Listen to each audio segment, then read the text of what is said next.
Panginoon, hindi po namin alam kung ano ang mangyayari bukas. Sa mga darating na araw, sa mga darating na linggo, sa mga darating na buwan. Hindi po rin namin alam kung kailan matatapos itong pagsubok na ito. Iisa lang po ang aming hinihiling. Na sa gitna ng krisis na ito, kayo po sana ay manatiling aming amang tagapagbigay at tagapagligtas. Amen.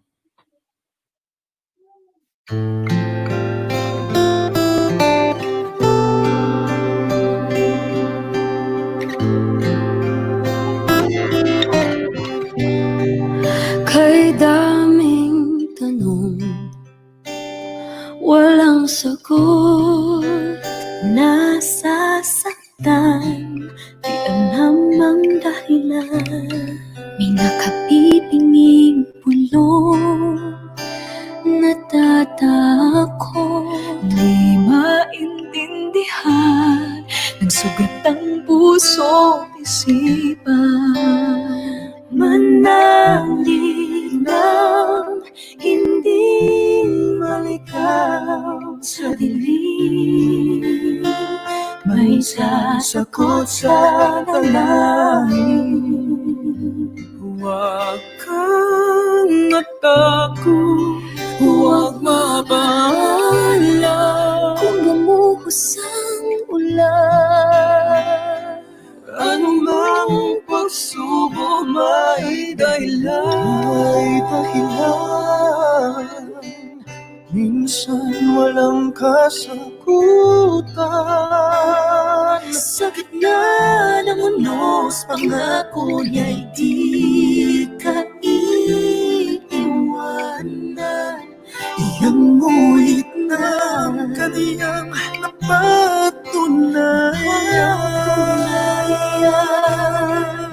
Ililigtas ka niya. Ililigtas ka niya.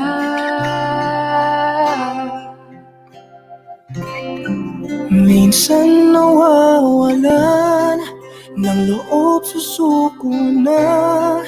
Tila nakalimutan na hindi siya nang iiwan. Sa ingay ng mundo, pangako niya'y di nagbago. Tanggapin mo ng buo sa iyong puso. Huwag kang matakot, huwag mabahala. Kung bumuhos ang ulan, anumang pagsubok may dahilan. May dahilan. Minsa'y walang kasagutan. Sa gitna ng unos, pangako niya'y di ka iiwanan. Ilang ulit nang kaniyang napatunayan. Ililigtas ka niya. Ililigtas ka niya. Ililigtas ka niya. Basta't magtiwala. Huwag kang matakot, huwag mabahala. Kung bumuhos ang ulan, anumang pagsubok may dahilan. Minsa'y walang kasagutan. Sa gitna ng unos, pangako niya'y di ka iiwanan. Ipaglalaban ka sa gitna ng digmaan. Ilang ulit nang kaniyang napatunayan. Kahit kailan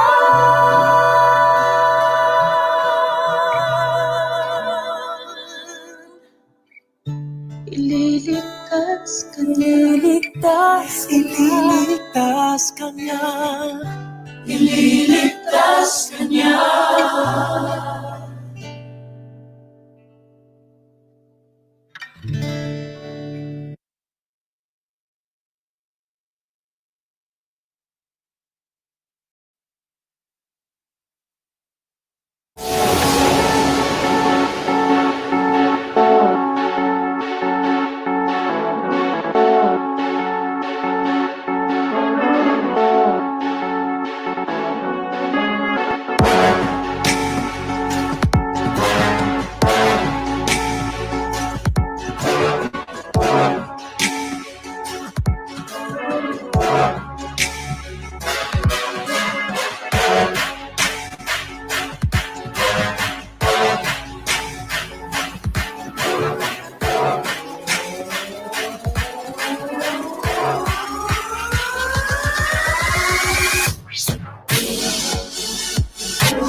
Handog namin itong kantang to para sa lahat ng Pilipino.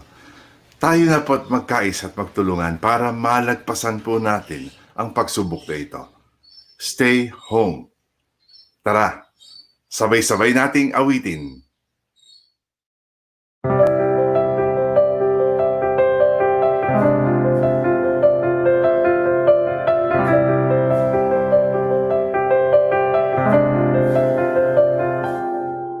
Sawari mo'y nag-iisa.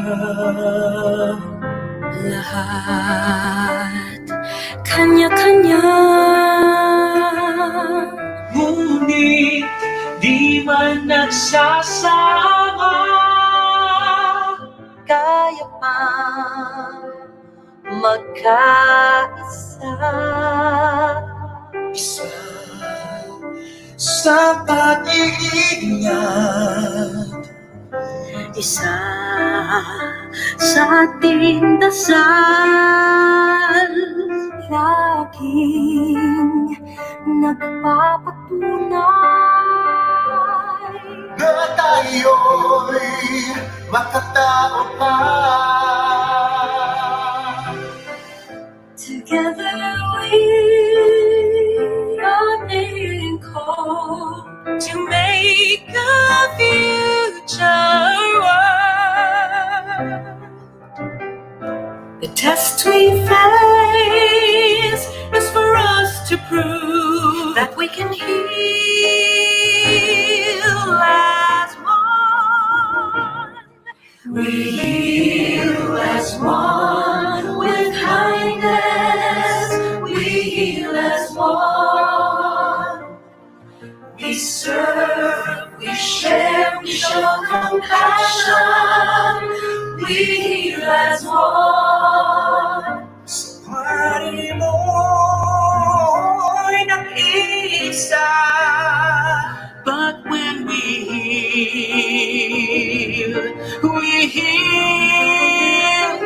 heal as one.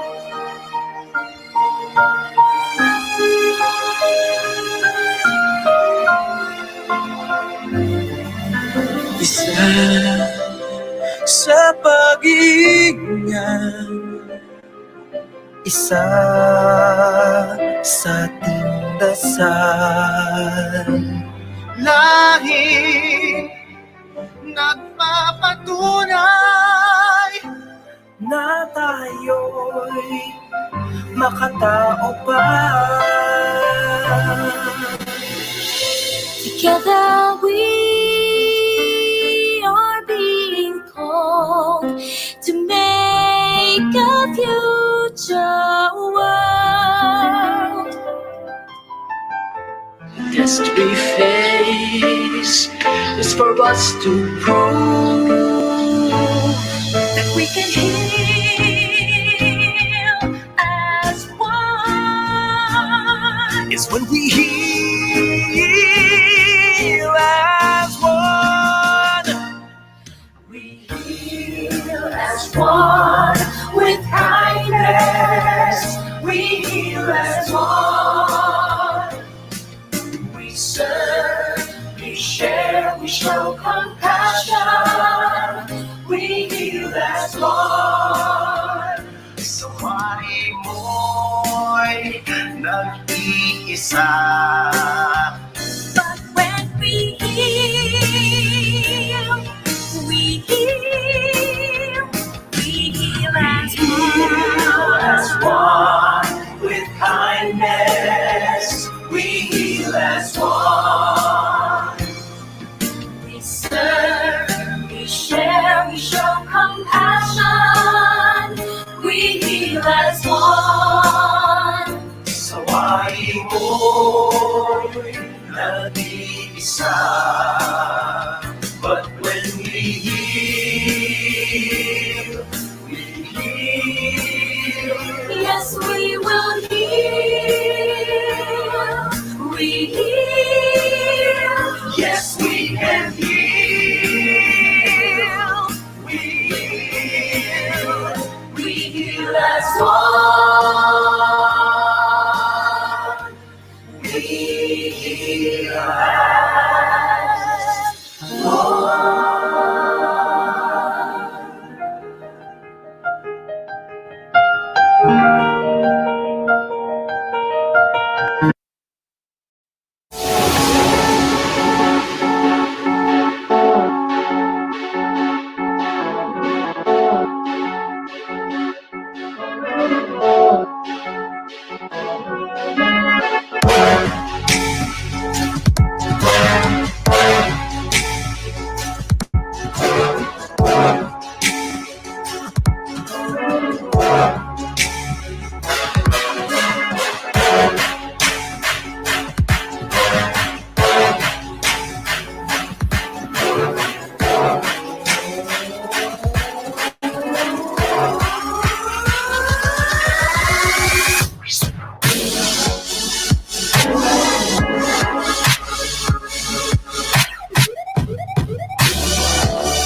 Sa ilang segundo po magsisimula na ang ating webinar kaya inaanyayahan po namin ang lahat na mag-ready na.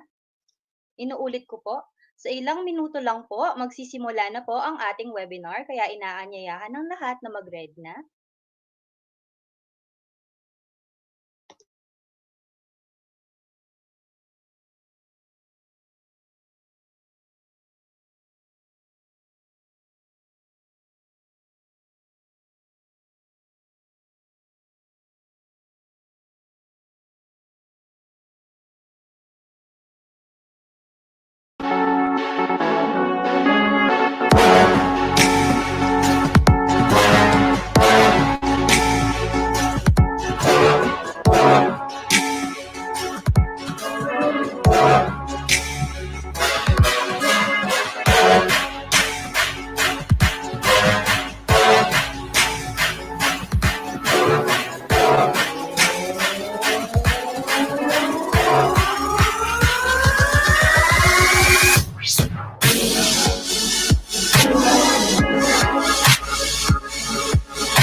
Sa ilang segundo lang po magsisimula na ang ating webinar.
Isang mapagpalang araw po sa ating lahat.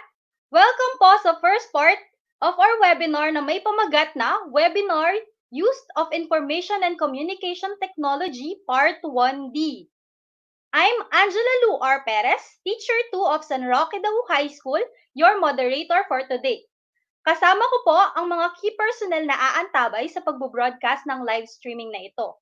Ang ating tech po na sina Sir Jeff De La Cruz at Sir Jonathan Abubo. Ang ating chat box moderator na si Ma'am Marian Santos Antonio.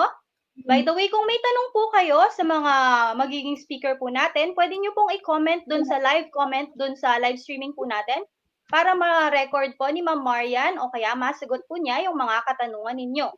At ang ating note taker po ay si Ma'am Maricor Macalino. Kasama din po natin sa live streaming na to si Sir John Palyasigi bilang isa po sa ating mga speaker. Bukod po sa amin, meron po mga DepEd members na kasama kami na para maging matagumpay ang pagsasagawa ng live streaming na ito. Maraming salamat po, Ma'am at Sir.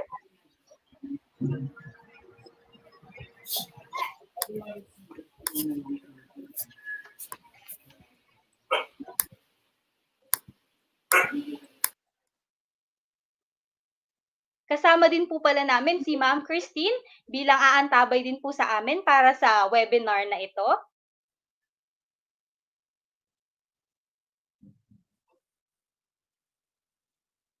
Ngayon po, inaanyayahan ko po ang lahat. Let's all be attentive in singing the Philippine National Anthem.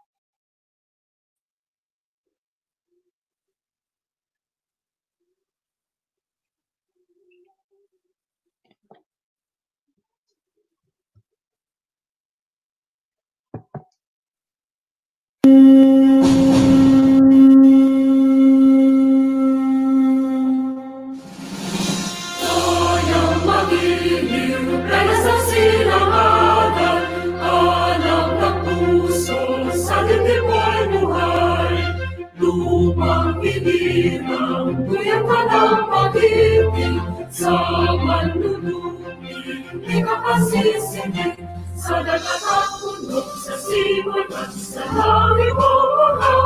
May nilagang tulak at hawit sa katlayang minamahal. Ang bisag ng pagmalan mo'y tanong ay narating. Ang bituin at harap ng kanyang ay di makinig. Lumalang araw ng walang ibang silang. Sa piling mo, ang hingaya ng pagkay malapit na manalay ng dahil sa'yo.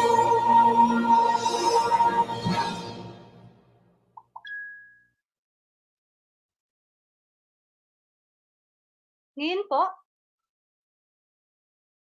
let's all bow down our heads and acknowledge the holy presence of God in our midst as we pray all together.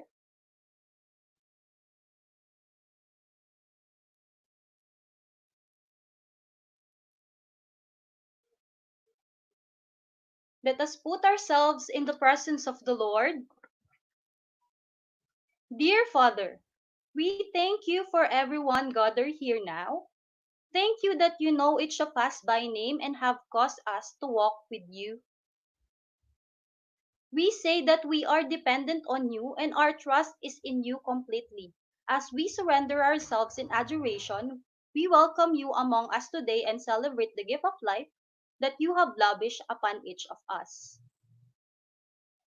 We ask that you would open our ears so that we may hear your voice, open our minds so that we may receive your eternal wisdom. Open our spirit so that we may know your leading and guidance. Open our hearts so that we may receive your wonderful love. Lord, we thank you for the speakers and facilitators. We pray that you would give them great inspiration as they share with us what you have placed on their hearts. We pray that you would fill them with courage and give them your peace. We ask this in the glorious name of Jesus. Amen.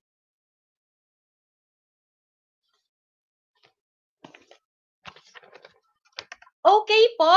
Ngayon po, let's open our ears sa ating mabait, masipag at mapagmahal na SDS na si Madam Zenia G. Mostoles para sa kanyang opening message.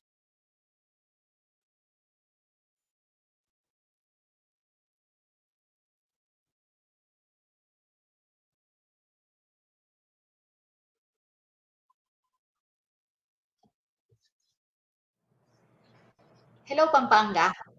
Hello, teachers. After quite a long vacation that you have from your regular functions, we are now busy preparing for the very fast approaching opening of classes. I know that you have started so many preparations. The same with our division officials who had been doing so many things just to make our opening of classes successful. Again, we are engaged with another coping activity to address the challenges of the pandemic times, the COVID-19 crisis.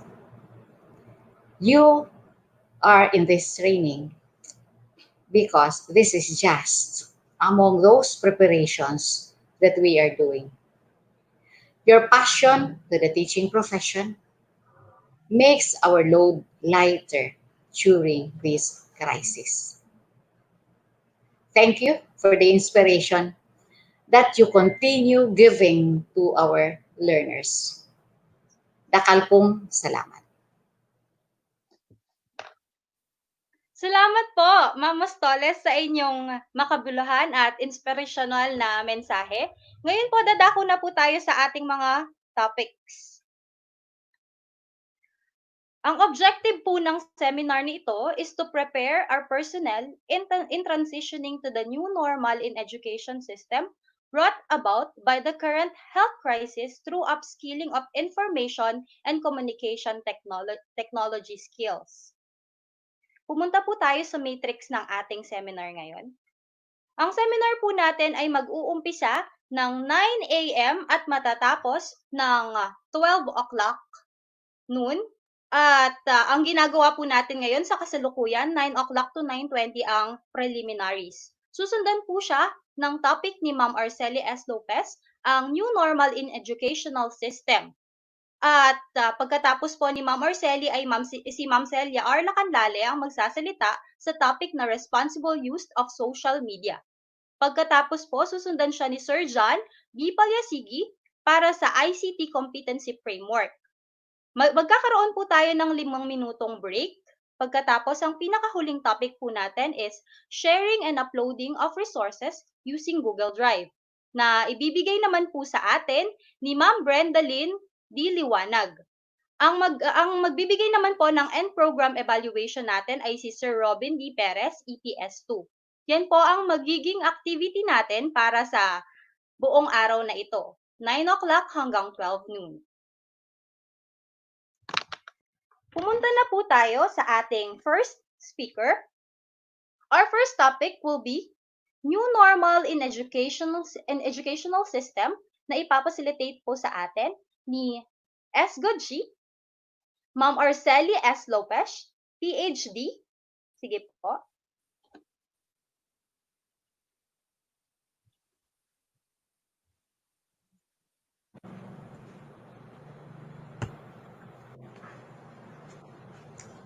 A blessed and happy morning to everyone, to our teachers.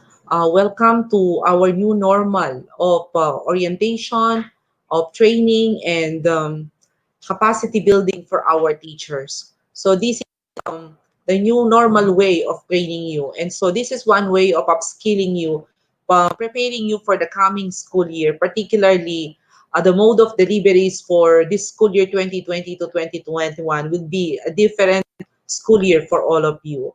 So the topic that I will be sharing with you today is all about new normal in the education system. Because of the pandemic and the challenges brought about by COVID-19, we were caught by surprise, and all of us were surprised. We did not see it coming. Nobody has predicted it, and it caught the whole world by surprise. And so we need to adjust based on our present situation. That is why we are doing the orientation as a one way of preparing you for the new normal in the education system. The pandemic COVID-19 has unleashed changes not only in business, in tourism, in our society, in groups, individuals, but even the Department of Education, the educational system has been greatly affected by the pandemic brought about by COVID-19. So because of the new normal in education system, we will be using and utilizing different modalities just to make education continue amidst the pandemic. So what is the new normal in the educational system? This is the things that I will be sharing to you this morning. New normal, before we teach in a room, but today we will teach our children on a Zoom. Before we teach in a house, but because of the pandemic, we will teach you with a mouse. We will teach you here and there. I will teach you because I care. So just do your best and do not worry about the rest. So I believe this is partially part of the modalities that we will be using in the new normal education. That the routinary activities, the traditional way of teaching that we are used to do before will no longer be allowed this coming school year. Because although we would like to continue education, give the education that our learners truly deserve. But on top of it, we would like to make sure the safety and health of our personnel and our pupils and our stakeholders. So everybody, to our teachers, welcome to the new normal. And so our new normal today is to constantly get used to the new normal. Things may never go back to normal. You may use to create a new normal. So while things are not yet coming back to its normal, to the old ways of doing it, we might as well adjust ourselves, be flexible, and continuously adjust to the new normal. So at the end of the session, these are the objectives that we would like to achieve. One, define the new normal. Second, describe the new normal education system. Identify the roles in the new normal education system as teaching personnel, and commit to the implementation of the Learning Continuity Plan and Sulong Educadidad. So, for the past month, the world is temporarily closed, and all of us have been a witness to that. Business have stopped, transaction have stopped, everything has stopped because of the pandemic. That is why we need to constantly adjust, to be flexible, to be able and embrace the new normal, to be able to function effectively. We cannot do something about it. Not even our officials have predicted it. No one has come and foreseen it to be coming.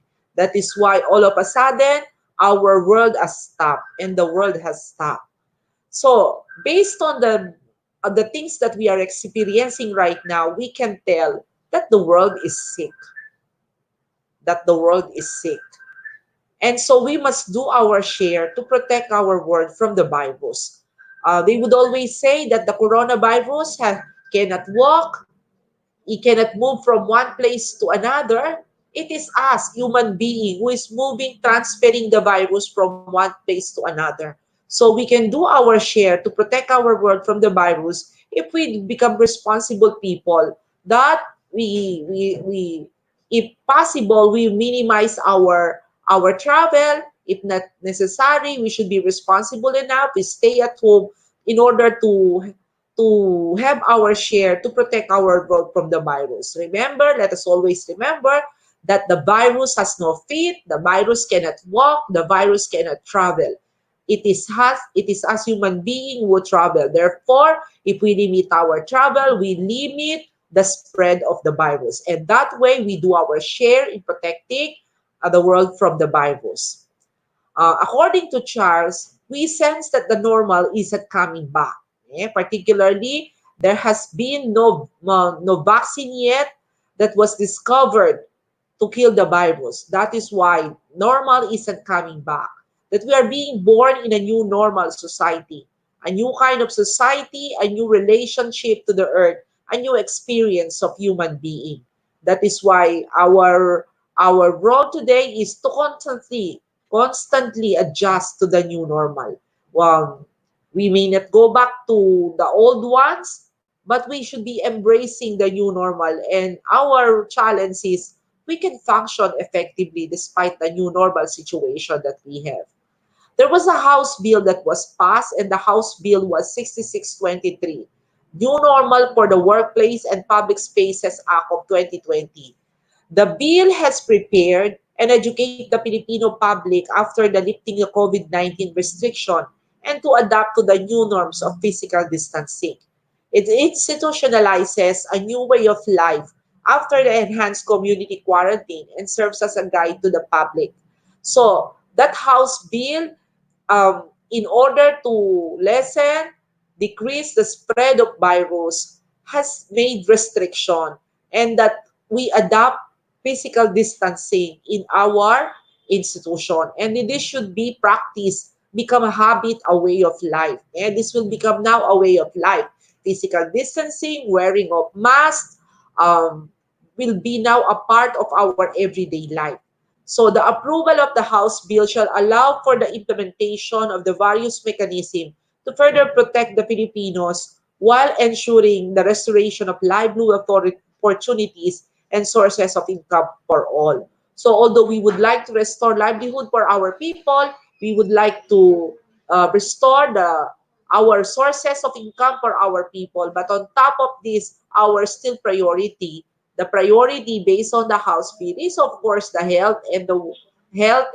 safety of our people. That is why the House bill has issued um, public safety to practice social distancing or physical distancing, and it should be made a way of life. So, the new normal for the Workplace and Public Spaces Act of 2020, which is the House Bill 6623, provides the standards for the new normal and shall consist and apply to the following: universal and mandatory safety measures such as mandatory wearing of masks in public places and mandatory social distancing. Wherever you are asked to wear your mask. You are asked to practice social distancing or physical distancing, particularly in gatherings. Management and regulation of government managed public spaces and privately managed spaces. Even our government offices, they practice social distancing.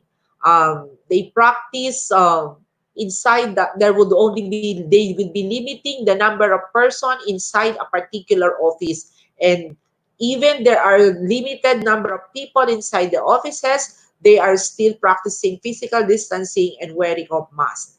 Even the management of public transportation, there would also be limited people um, inside vehicles, and they would still be practicing physical distancing and be wearing of masks. Monitoring of schools and learning institutions would also practice the same safety measures.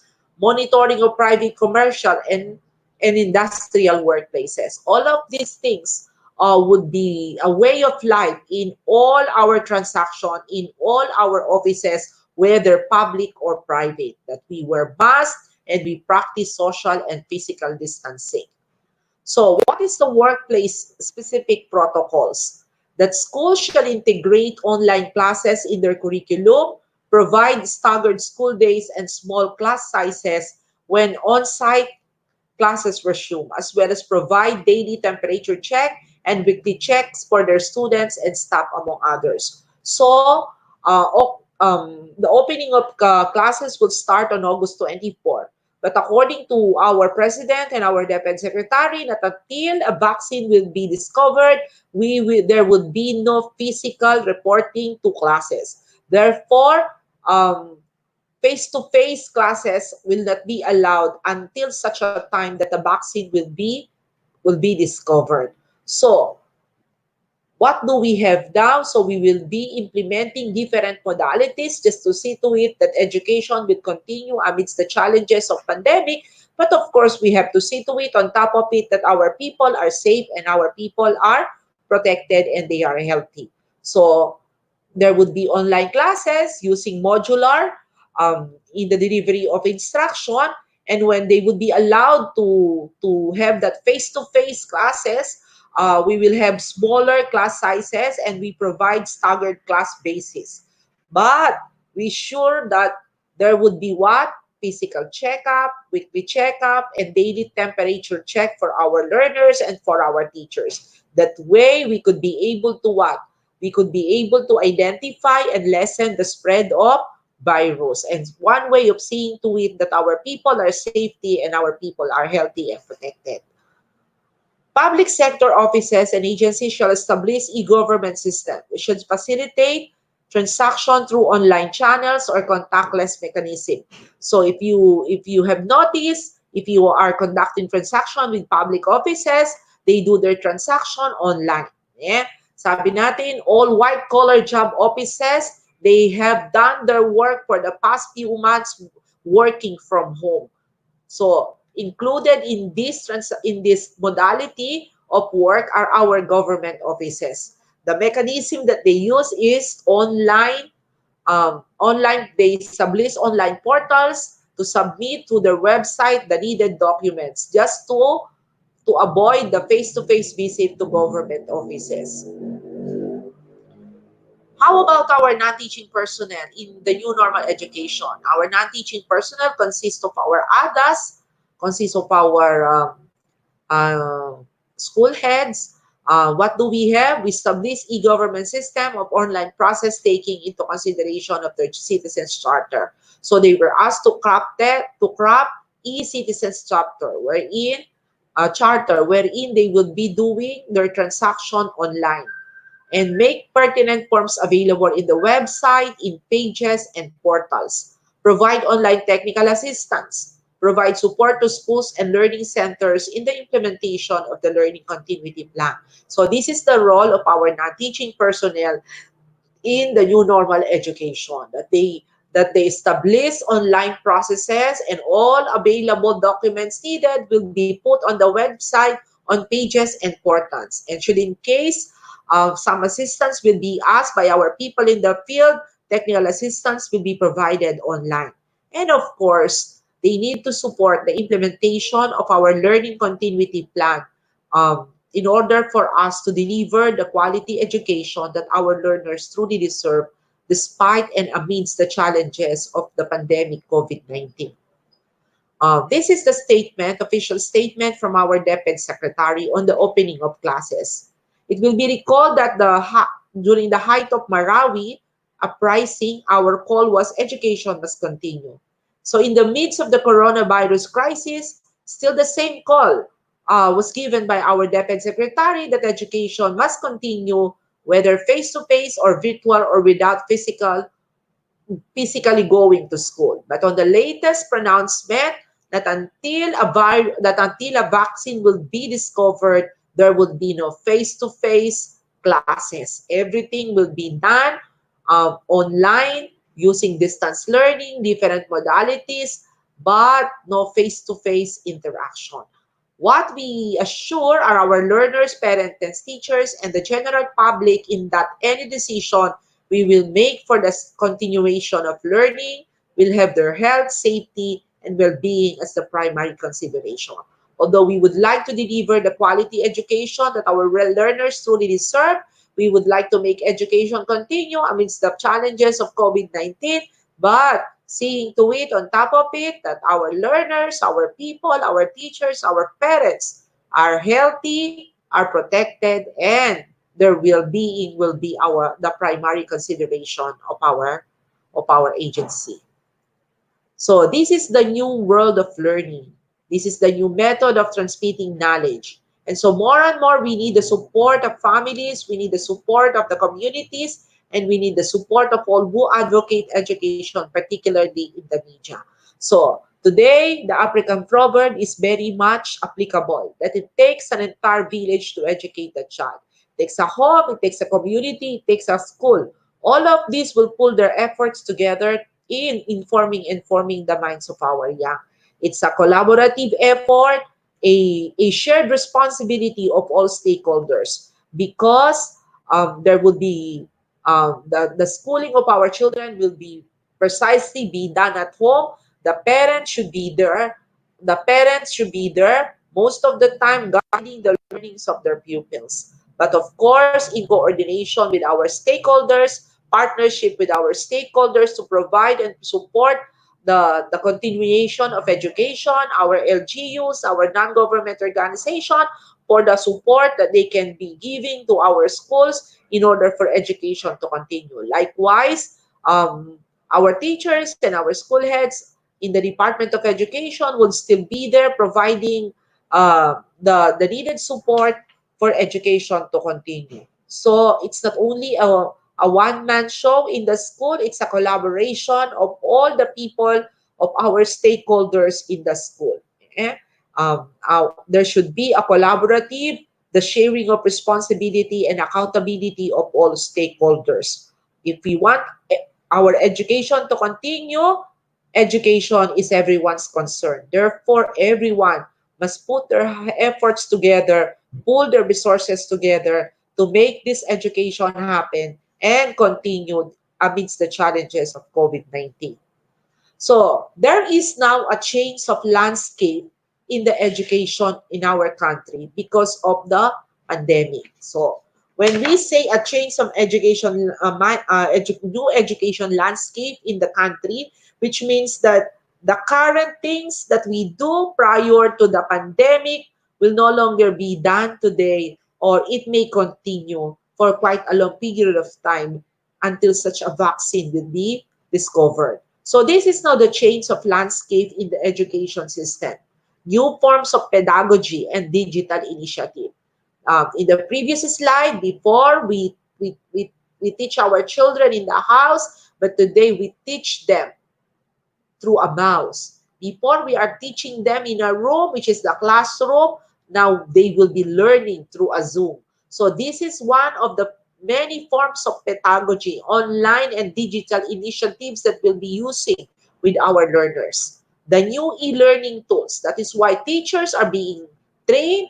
There is the upskilling of teachers so that you will be prepared prior to the coming of school year, particularly on the online learning. And we value connectivity and technology.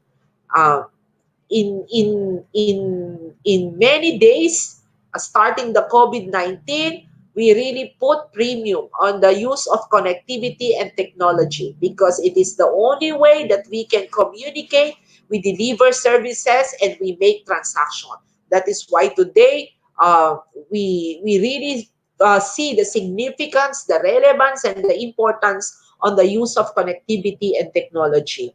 Educators and families have embraced technology to foster learning, productivity while staying at home, safe at home. This is now one of the things that we will be doing during the homeschooling, that our children will be staying at home, safe at home. But of course, there would be coordination from the school and the families to be able to deliver the education that our learners truly deserve. Capacity to quickly adapt to learning challenges in the midst of health crisis. There is a health crisis which is brought about by the pandemic COVID-19. But of course, we would like to continue learning, and we need to adapt, we need to adjust, we need to embrace so that we can function effectively. So this is now the new landscape in the education in our country. So DepEd now embraces or braces the new normal. What did the DepEd do as part of the preparation of embracing the new normal to make education continue in the midst of the challenges brought about by COVID-19?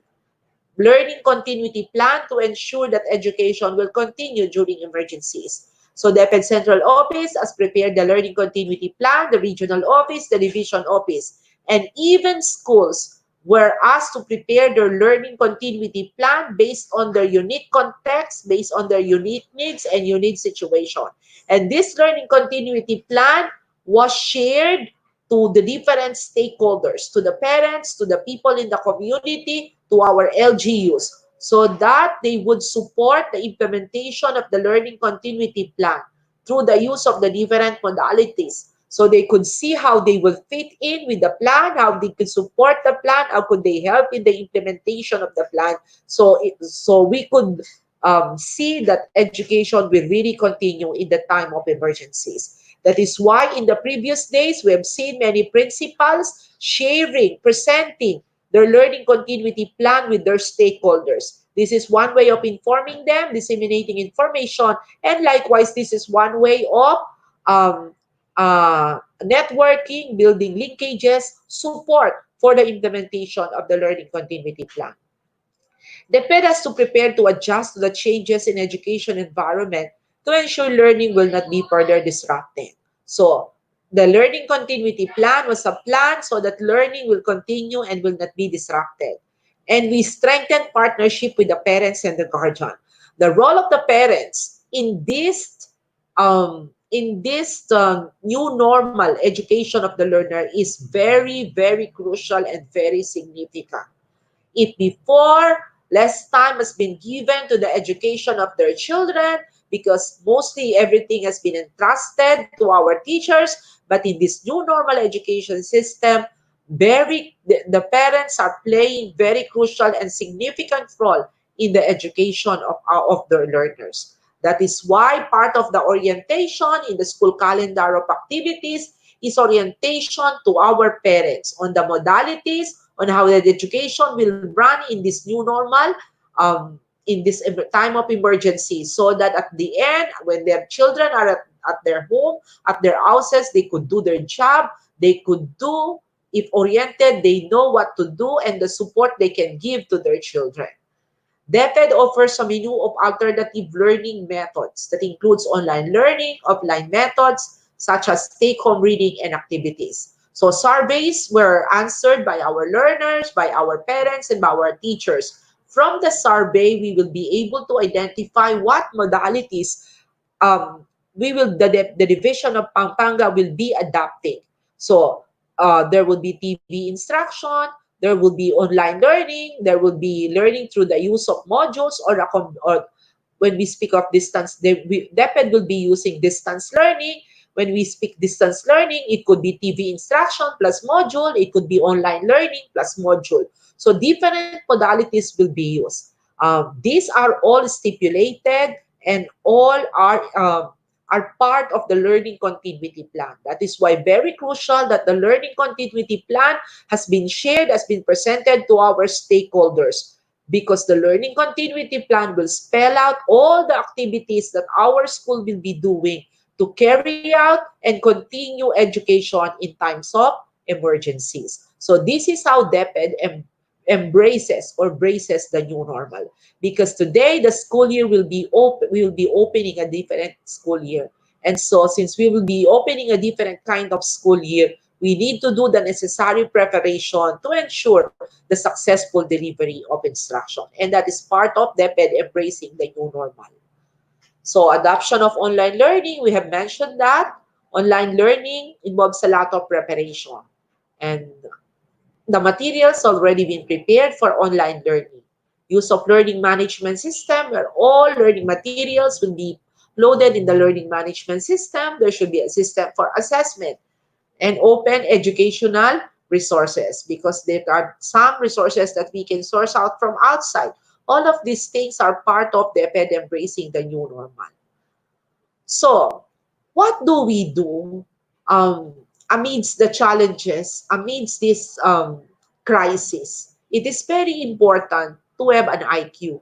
But what is equally important in times of crisis is we need to have the AQ, or the adaptability quotient. If we will not adapt, if we will not embrace, if we will not adjust and be flexible, we might not function effectively. So in times of crisis, in times of emergencies, in times of pandemic, what we need is more of the Although we need the IQ is important, but also equally important in times of crisis is our adaptability quotient. The ability to adjust, the ability to be flexible, the ability to embrace the new situation so that we could function effectively. So these are some of the qualities of a person with high adaptability quotient. That person is flexible. Yeah?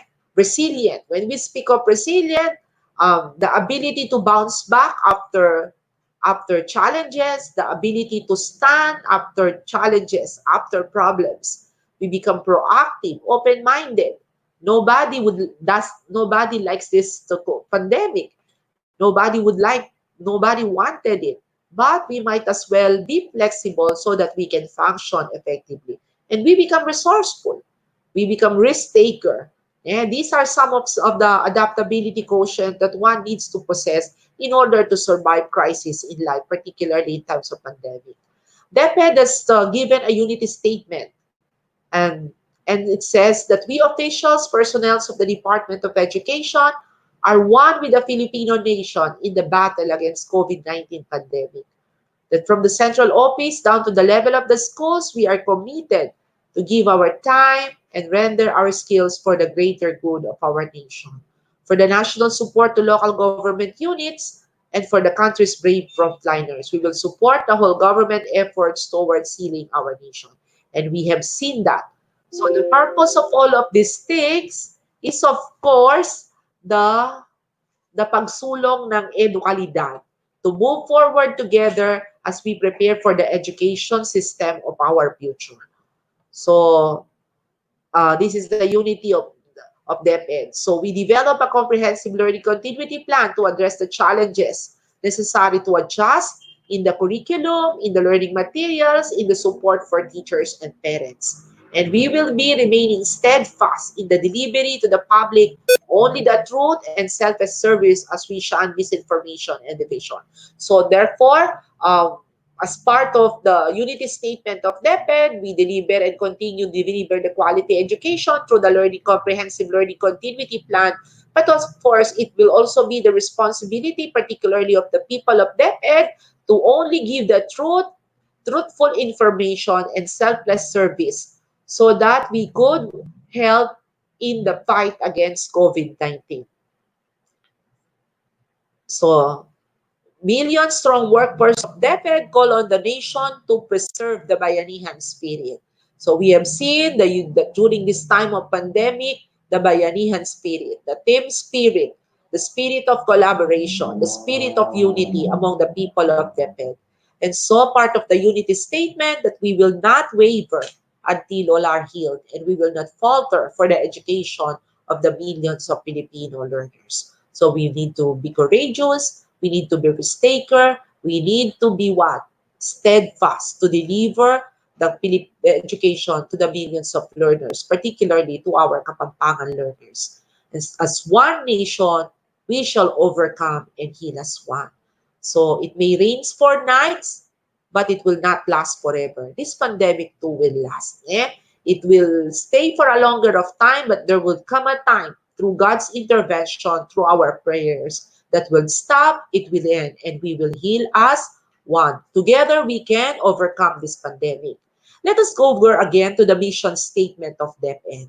So, the mission of DepEd is to protect and promote the right of every Filipino to quality, equitable, culture-based, and complete basic education where students learn in a child-friendly, gender-sensitive, safe, and motivating environment. Teachers facilitate learning and constantly nurture every learner. So, my dear teachers, during the implementation of the learning continuity plan to make education continue and be delivered to our learners, particularly to our Kapampangan learners, your role as teachers is very important. And that is one of our mission statement, that you facilitate learning and see to it constantly nurture every learner. So, may I ask you now, my dear teachers, what do you commit as teachers particularly in the delivery of the comprehensive learning continuity plan of your school? What do you commit as teachers? So after this session, on a piece of paper, write your commitment as teacher of your school, as teacher of that particular school, on how you can help support in the delivery of the learning continuity plan. Because your role as teachers in the facilitating of learning, the delivery of instruction is very crucial, particularly during these times of emergencies. So you may write your commitment po on a piece of paper or after the session, and then you keep that commitment and do that commitment, so that at that way, that will be your support to your school, to the learners in that school in the delivery of quality education. So because of the new normal, there are new results. Because of the new normal, there are new changes. And because of these new changes, there is a new situation.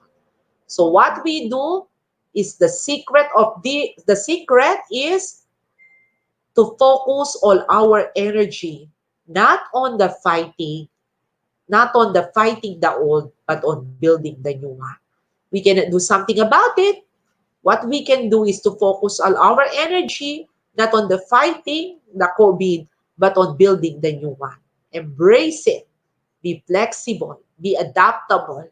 Be resilient and remain steadfast. And focus all your energy as teachers on how you can help, how you can support, not only in the fight for COVID-19 in order for us to overcome it and to heal as one, but likewise, you focus all your energy on your commitment towards the delivery of education and the implementation of your respective learning continuity plan in your respective school in the delivery of instruction towards your learners. And at the end, I would like to leave to you this short quotation. The oak fought the wind and was broken, and the willow bent when it must and survived. So, my dear, that explains the kind of situation that we have in these times of pandemic. We should not be fighting because we will not survive. We might be broken, but we will be bending, embrace it, be adaptable, be flexible, so that we can function effectively and deliver the quality services that is expected of us as teachers. So to our teachers, keep safe po and God bless you all po. So sumuyo tamong ating timan at lugod, mimingat, mikakalugod at mipapangadita mo. Thank you very much. And good morning again to everyone.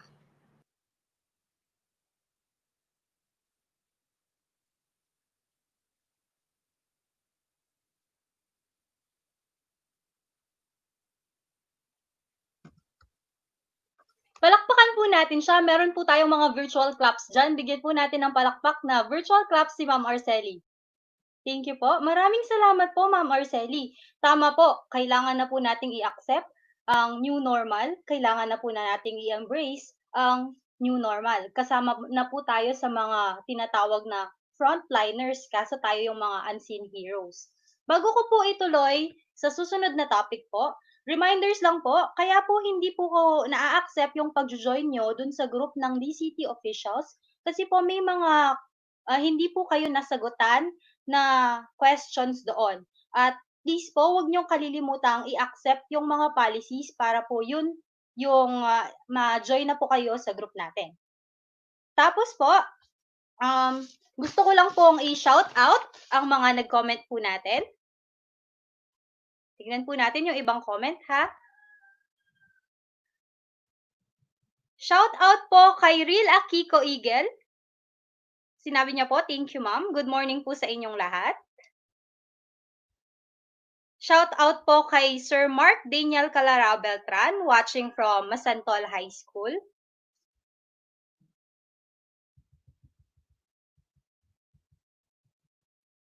Shout out po kay Sir Michael Tolentino.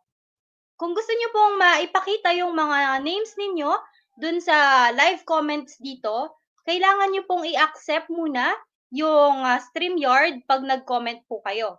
I-accept nyo po yung StreamYard para makita po dito yung mga pictures ninyo.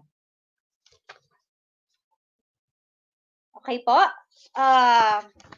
We would like to acknowledge the presence of our Katame group. Kasama po sina Ma'am Cecilia Calma, Ma'am Elena Ocampo, at si Ma'am Janet Linggan.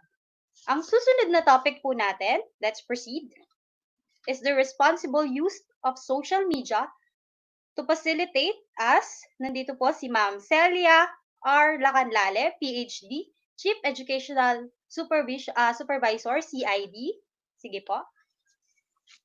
Maraming salamat po. Blessed and happy afternoon to everyone. Today we'll be learning about social media ethics. The objectives of this particular session are the following. Number one, differentiate social media, ethics and etiquette. Number two, determine the impact of social media utilization by citing some examples.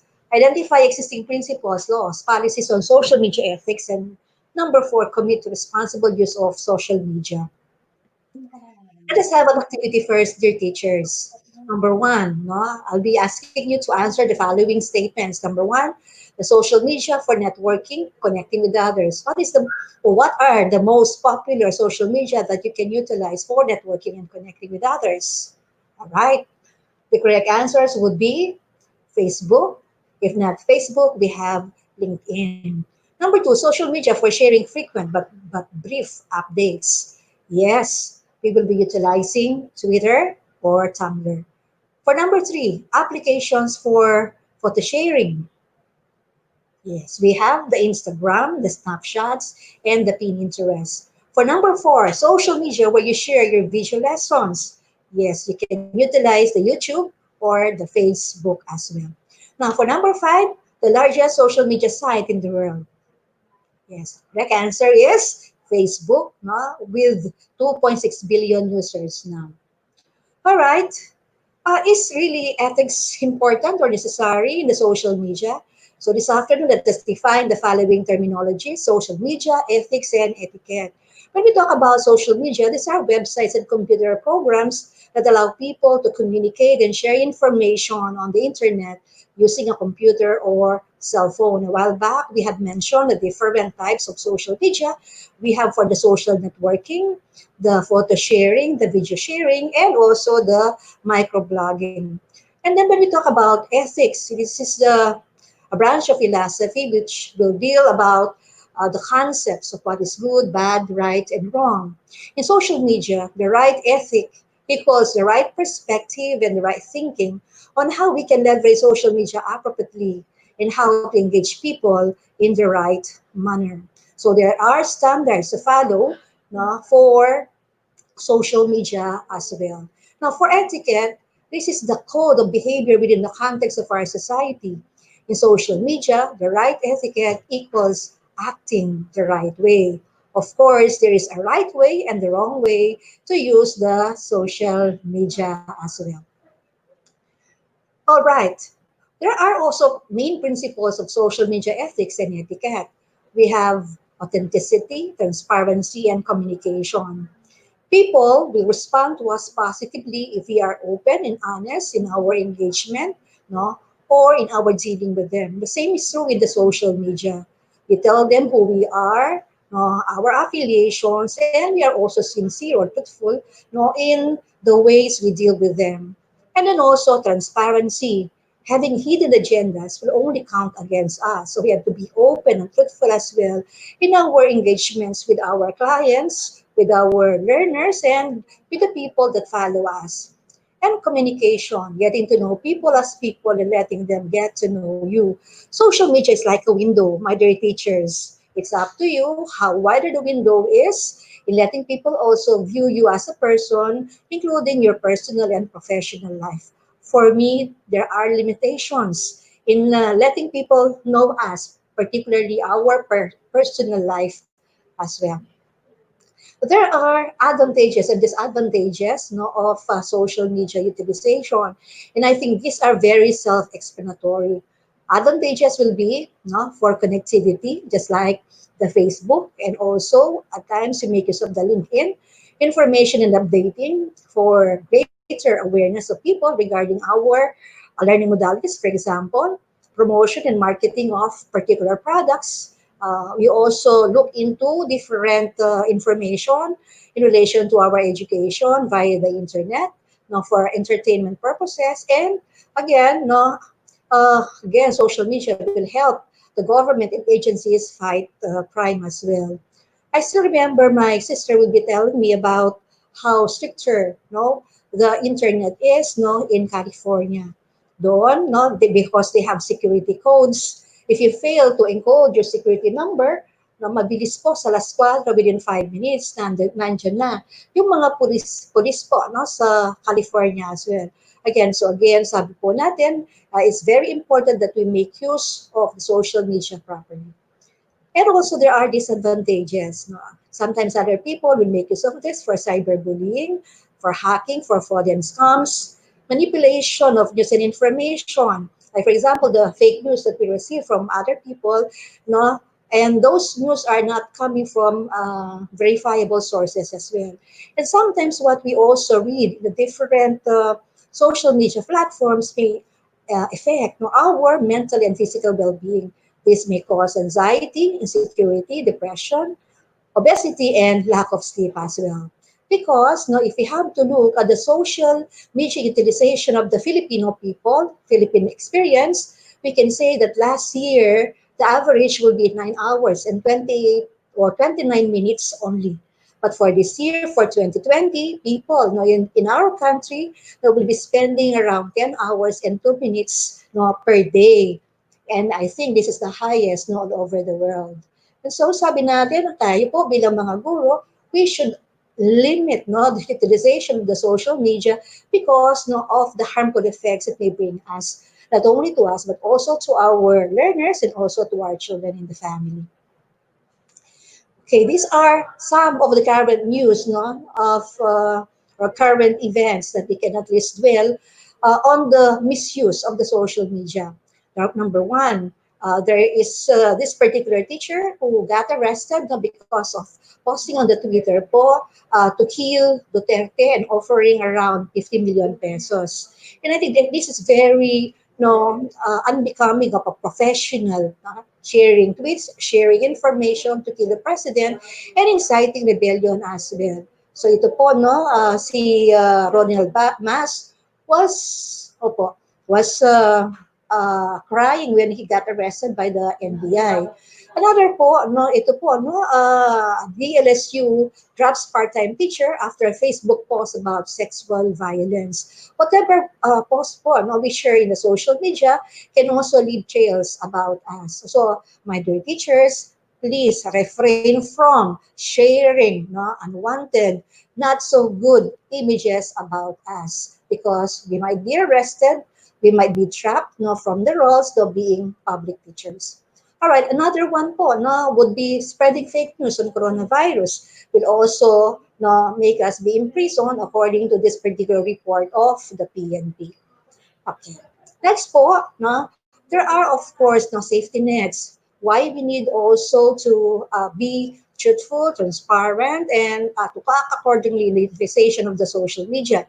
There are existing policies and laws po that we need to remember, particularly on Republic Act number 6713. The public office po is a public trust, and as members of the institution of the department, we need to live a life of full service to our clientele or to our people. Sabi po, exemplary service should be extended to the clientele that we serve. And the government also is granting incentives and rewards to those with exemplary services as well. Then again, there are also penalties for those who will be doing prohibited acts and transactions. So as members of the department, we are again being called to discharge our duties with utmost responsibility, integrity, competence, loyalty, with act of patriotism and justice, lead modest lives, and uphold public interest over personal interests as well. These are norms and conducts, no, of public officials and employees. So we have commitment to public interest, but let me just emphasize on, okay, the red, all right, yeah, professionalism, no, as members of the department, we have to act, no, with utmost professionalism in the way we talk, in the way we write, in the social media as well. And of course, no, let us not incite other people to rebel against the government because we are being asked, no, to exhibit high degree of nationalism and patriotism. And as members of the department, we have to be neutral politically because you teachers, of course, serve in the election. And even though you are Aralin Pandipunan teachers, we are telling our students about no information, and we let them decide on their political affiliations as well. We still have another, the Code of Ethics for professional teachers. And as such, no, Article 2 will tell us that we shall not use our position or facial authority or influence to coerce any person to follow any political course of action. Kahit po tayo araling pandipunan teacher, again, we are being warned by Article 2 that we should not influence or coerce any person to follow our political agenda or the leaders that we support. Let our students decide on their political affiliations.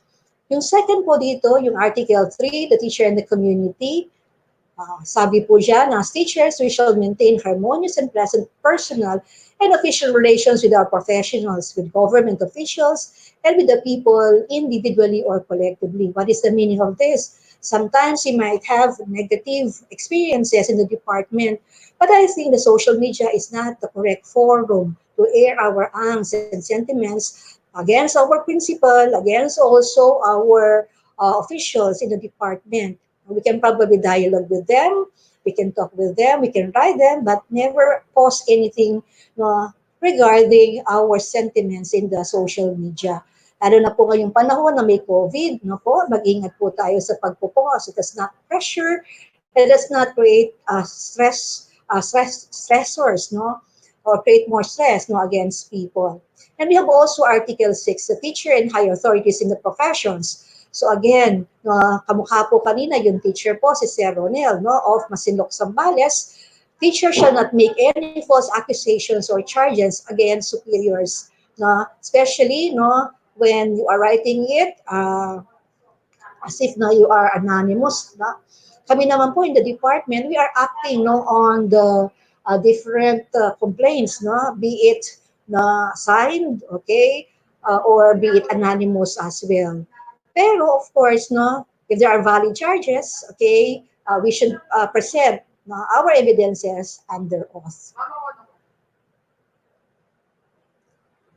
Okay, Section 3, a teacher shall maintain at all times a dignified personality which could serve as model worthy of emulation by learners, peers, and all teachers as well. My dear teachers, no, we have code of ethics, no, that we need to follow. Okay, the norms, no, for dressing and the way we talk, no, should be no, of a professional as well. There are also policies and laws. There are also policies and laws that we need, okay, to follow. No? In the Philippines, there's no specific and direct policy on social media privacy. But again, no, our privacy, no, there are jurisprudence or legal laws that will deal with privacy in general in relation to social media. And these rights no, are being safeguarded po by the Constitution, the revised penal code, and the rules of court, and the civil code as well. So there are available laws that we need to remember. No, the 1987 Constitution, the Bill of Rights, the Civil Code of the Philippines, the Anti-Photo and Video Voyeurism Act of 2009, Human Security Act of 2007, and the Data Privacy Act of 2012. That's a reason why no, our teachers and even our principals no, were informed not to post your videos regarding your virtual graduation in your school, because even your learners po have to be safeguarded under data or information, because this data might also be used by other people, unscrupulous people po outside our department as well. We have also the Cybercrime Prevention Act of 2012. So again, sabi po natin, this law would, again, safeguard our children against child pornography. And we have also cases of libel, libelous statements of teachers that can also be penalized under the revised penal code of the Philippines. So there are social media do's and don'ts that we need to follow, no? And remember, so sabi po natin, do's like for example, we use polite and proper language, correct spelling and grammarly. As professionals, we have to be scholarly whenever po we post something, via our text messages or in the Facebook as well. We check the spelling, we make use of other applications like Grammarly, etc. No, to check po the veracity and also the correctness of the forms and also grammar of our statements. We have to be careful also where we get information from. Like for example, in research, sinasabi po natin, we do not make use of the Wikipedia. No? We make use of sabi po natin, verifiable sources like DOH, WHO, AITF, when we are talking about the coronavirus. We link original sources as much as possible. No? And then we also check news validity before we post it over the net. We also observe professionalism in language and in manner we deliver po our beliefs or sentiments or ideas. We also check if our privacy settings are ultra secure as well. Why? We can also limit po people who can read our comments and suggestions or ideas by securing yung privacy settings po, like who can only read this particular conversation, or we can also put some restrictions as well. And we treat others as you would like to be treated. Ito po yung golden rule na palagi natin sinasabi. We do not want others to be, again, shall I say, we don't want others po to be put in a bad light by sharing negative things, about them. So as much as possible, kayo po, ayaw din po ninyo yung ganon. So as much as possible po, we follow the golden rule. Next po, there are also don'ts. Halimbawa po, we spread false or unverified news. Ito po mga fake news na sinasabi natin. As much as possible, we check first the authenticity of the materials before we share it to our followers or to our friends as well. And tag a person without their consent is a no-no. We ask first the consent of a person if they want to be tagged on a picture or a particular article. Another po, we should not overshare personal information. Why? Particularly our contact numbers and home addresses, because members of our contact list may make use of this negatively in the future. Assume and fabricate online identities or personalities. Ito po yung mahilig pong maghanap ng mga partners in life. As much as possible, we want to be truthful. We want to become authentic to people, specifically if you want to enter into a relationship. And then, inihahabilin po natin, we do not use po all caps in a whole statement, because this would imply yelling or being angry. Another po is also a no to post a picture of someone else without their permission. So if we post the pictures of our students, then we need to get po their permission. Next po, yung being overly personal, especially ranting about work. Now, if you rant about work, you post negative criticisms about your superiors, you might be getting yourselves unemployed the next day. Ayoko pong makikita rin yung about the narcissism, mga tendencies among our teachers. Okay, na nagugutom lang kayo, nalulungkot lang kayo, pinupost po natin. Make use of the social media po as much as possible in a very positive way. Okay, and before you post, I encourage you to think again, we are being reminded about these barometers. Is it true? Is it helpful? Is it inspiring? Is it necessary? Is it kind? And when they are not, your articles or whatever po you post, would not, be, will not pass, no, this, what we call barometers, then please, no, do not post or do not share that particular article or picture. Okay, to end this particular session with you, my dear teachers, let me request you to pause and share something good that happened during the pandemic in your family, school, or community. Kami po as a family, ang pwede kong sabihin na we pray together. We prayed more together now because of the pandemic. And aside from that, naging busy po kami in home beautification and also in gardening. Maybe you can have a picture of that and share it as a good advantage and good result of pandemic while you're at home. Ito po reminder ko sa inyo, dear teachers. When social media becomes a place where you start to share your negative thoughts or you become negative from other people's posts, remove yourself before you ruin your reputation. You can unfriend them, when they would always post for negative comments about our department. No, my dear teachers, we are all teachers, and in this time of pandemic, we need to support our department well. Okay? So, untag, unfriend those persons who will be telling about negative things about people. And this will be our commitment today. Let me read this one. You read with me as we read together this positivity pledge. Sige, all together, let us read this one. I shall no longer allow negative thoughts or feelings to drain me of my energy. Instead, I shall focus on all the good that is in my life. I will think it, feel it, and speak it. By doing so, I will send out vibes of positive energy into the world, and I shall be grateful for all the wonderful things it will attract into my life. So, my dear teachers, please post only beautiful things, things that can affirm or appreciate other people, things worthy of appreciation and love, not of hate. These are the references in today's webinar session with me on social media ethics. But finally, this is my last slide. Thank you for listening. And let us spread love, appreciation, and correct information using our social media account. Thank you. God bless everyone.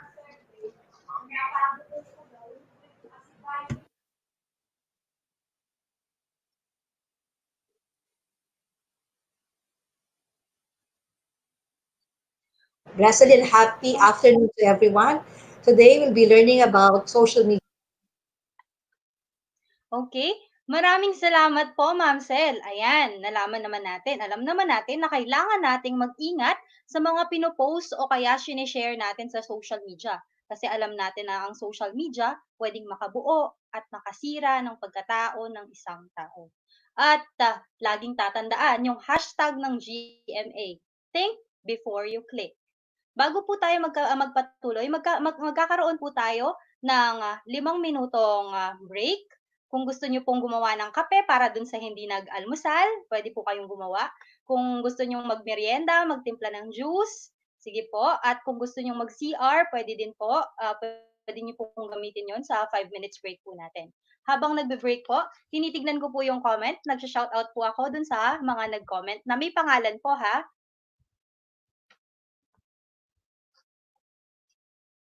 Ma'am Annalyn Mongcal Domingo, shout out po. Thank you po so much. Thank you so much, Ma'am Sel. Still watching from FNAS Cluster 3.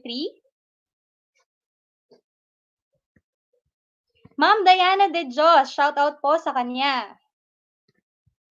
Ma'am Sara Manabat De Solok, shout out po. Thank you po, Ma'am Sel. Shout out po Larry C. Olegario. Thank you po, Ma'am Sel.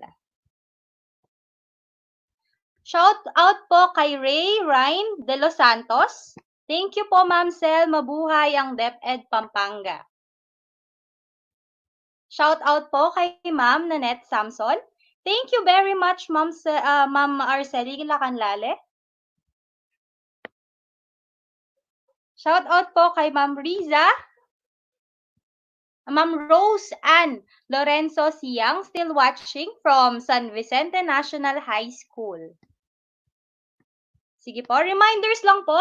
Yung attendance po, ipina-flash po dito sa ibaba Pakigamit lang po yung DepEd email po natin kasi po kung hindi DepEd email yung ginagamit natin kailangan po nagre-request pa po siya. Ulitin ko po, yung attendance po nagpa-flash po sa baba, kailangan po gamitin natin yung mga DepEd email natin. Thank you po. Sige po, mag-break po muna tayo.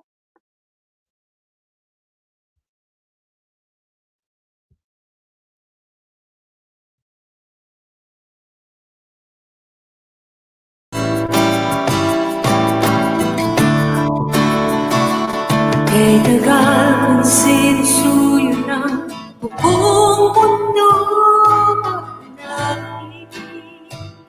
para hanapin ka. Nilibot ang distrito ng iyong lumbay. Pupunutin ka. Sinusundo kita. Sinusundo. Asahan mo walang pag-ibig ko'y sa'yo. Asahan mo walang pag-ibig ko'y sa'yo.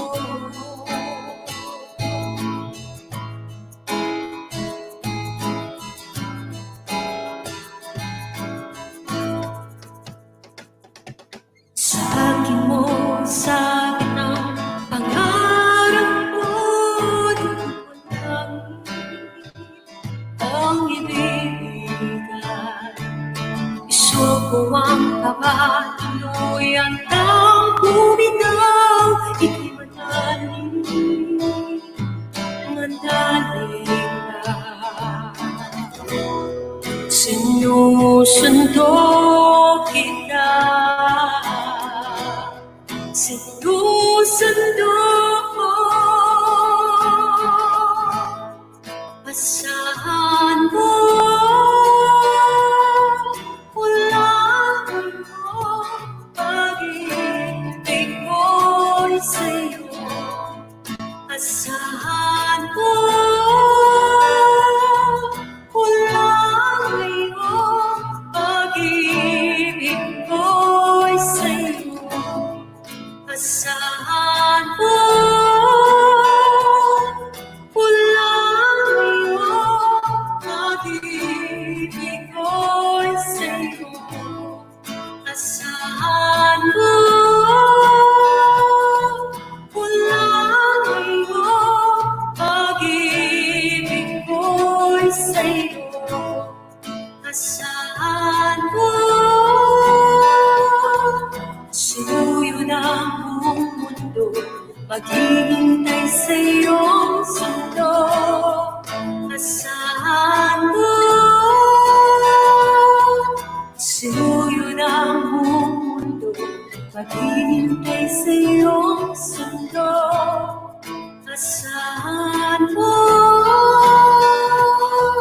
walang pag-ibig ko'y sa'yo.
Okay, maraming salamat po. Ipapaalala ko lang po yung, ating FB group.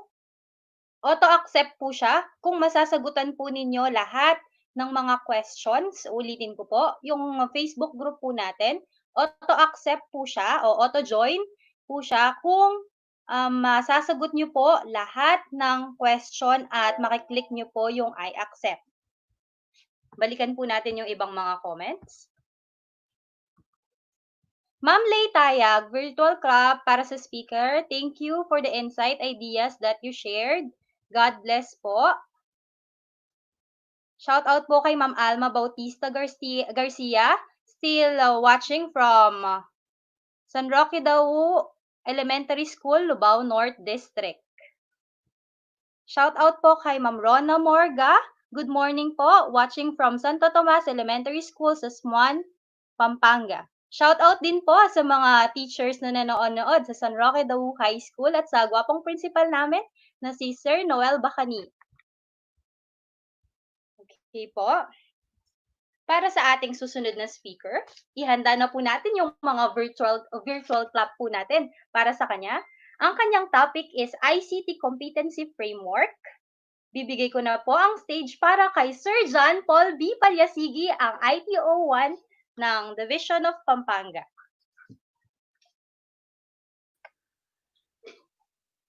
Hello, good morning. Good morning everybody. Good morning po.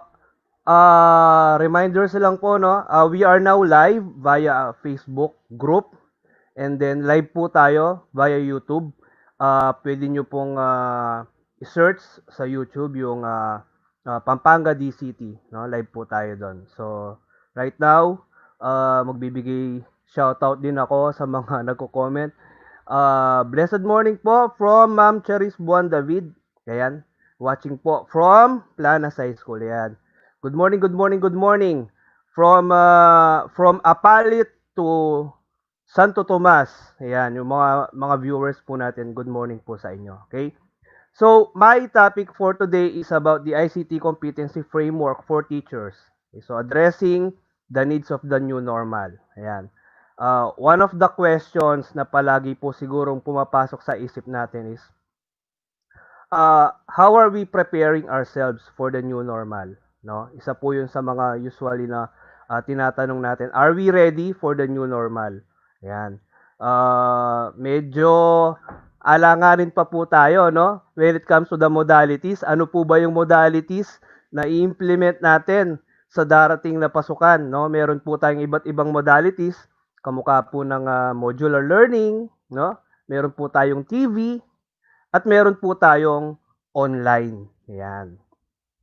So, right now po, i-discuss ko sa inyo kung ano ang ICT Competency Framework for Teachers at paano po ito na-establish, no? Sa Division of Pampanga po, ito po yung isa sa project ng Human Resource Development Section at ng ICT Unit para po ma-address natin yung pangangailangan ng ating mga guro, mga kaguruan sa pagharap sa tinatawag nating new normal. Okay? So, to live, learn, and work successfully in an increasingly complex, information-rich, and knowledge-based society, learners and teachers must utilize technology effectively.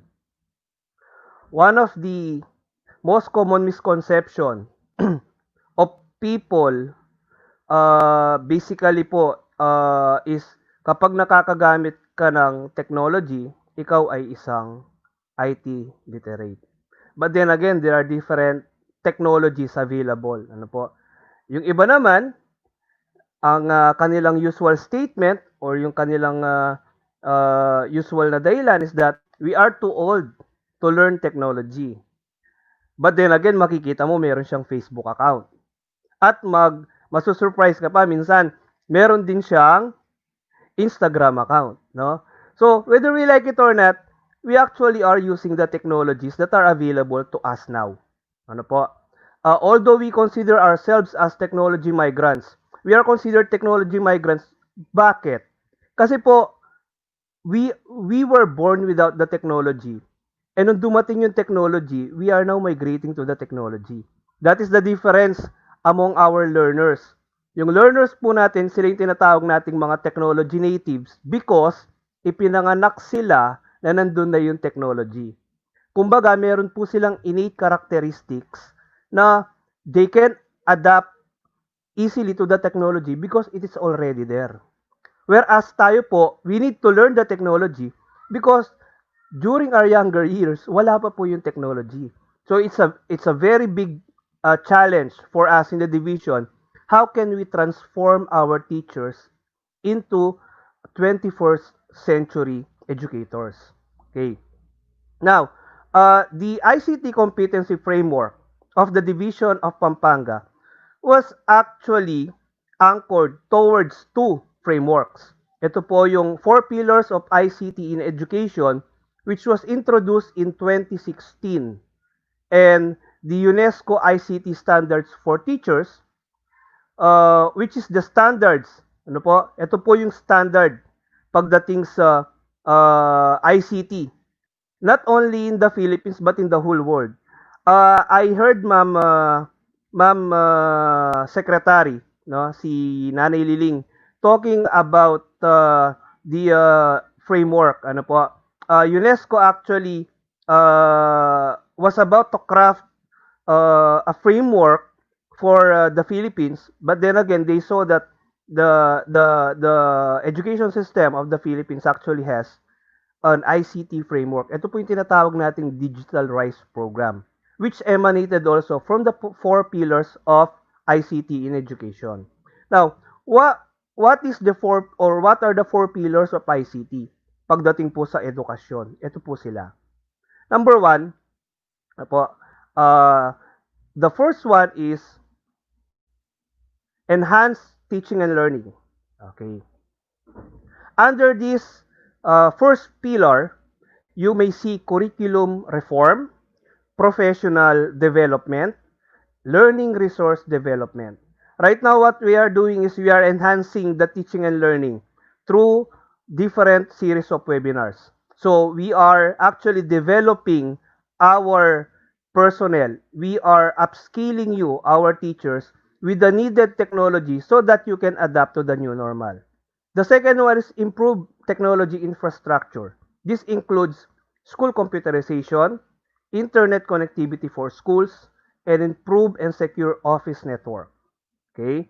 And then we have strengthen information systems, which include the school information, the learner records, employee data, and the geospatial analysis.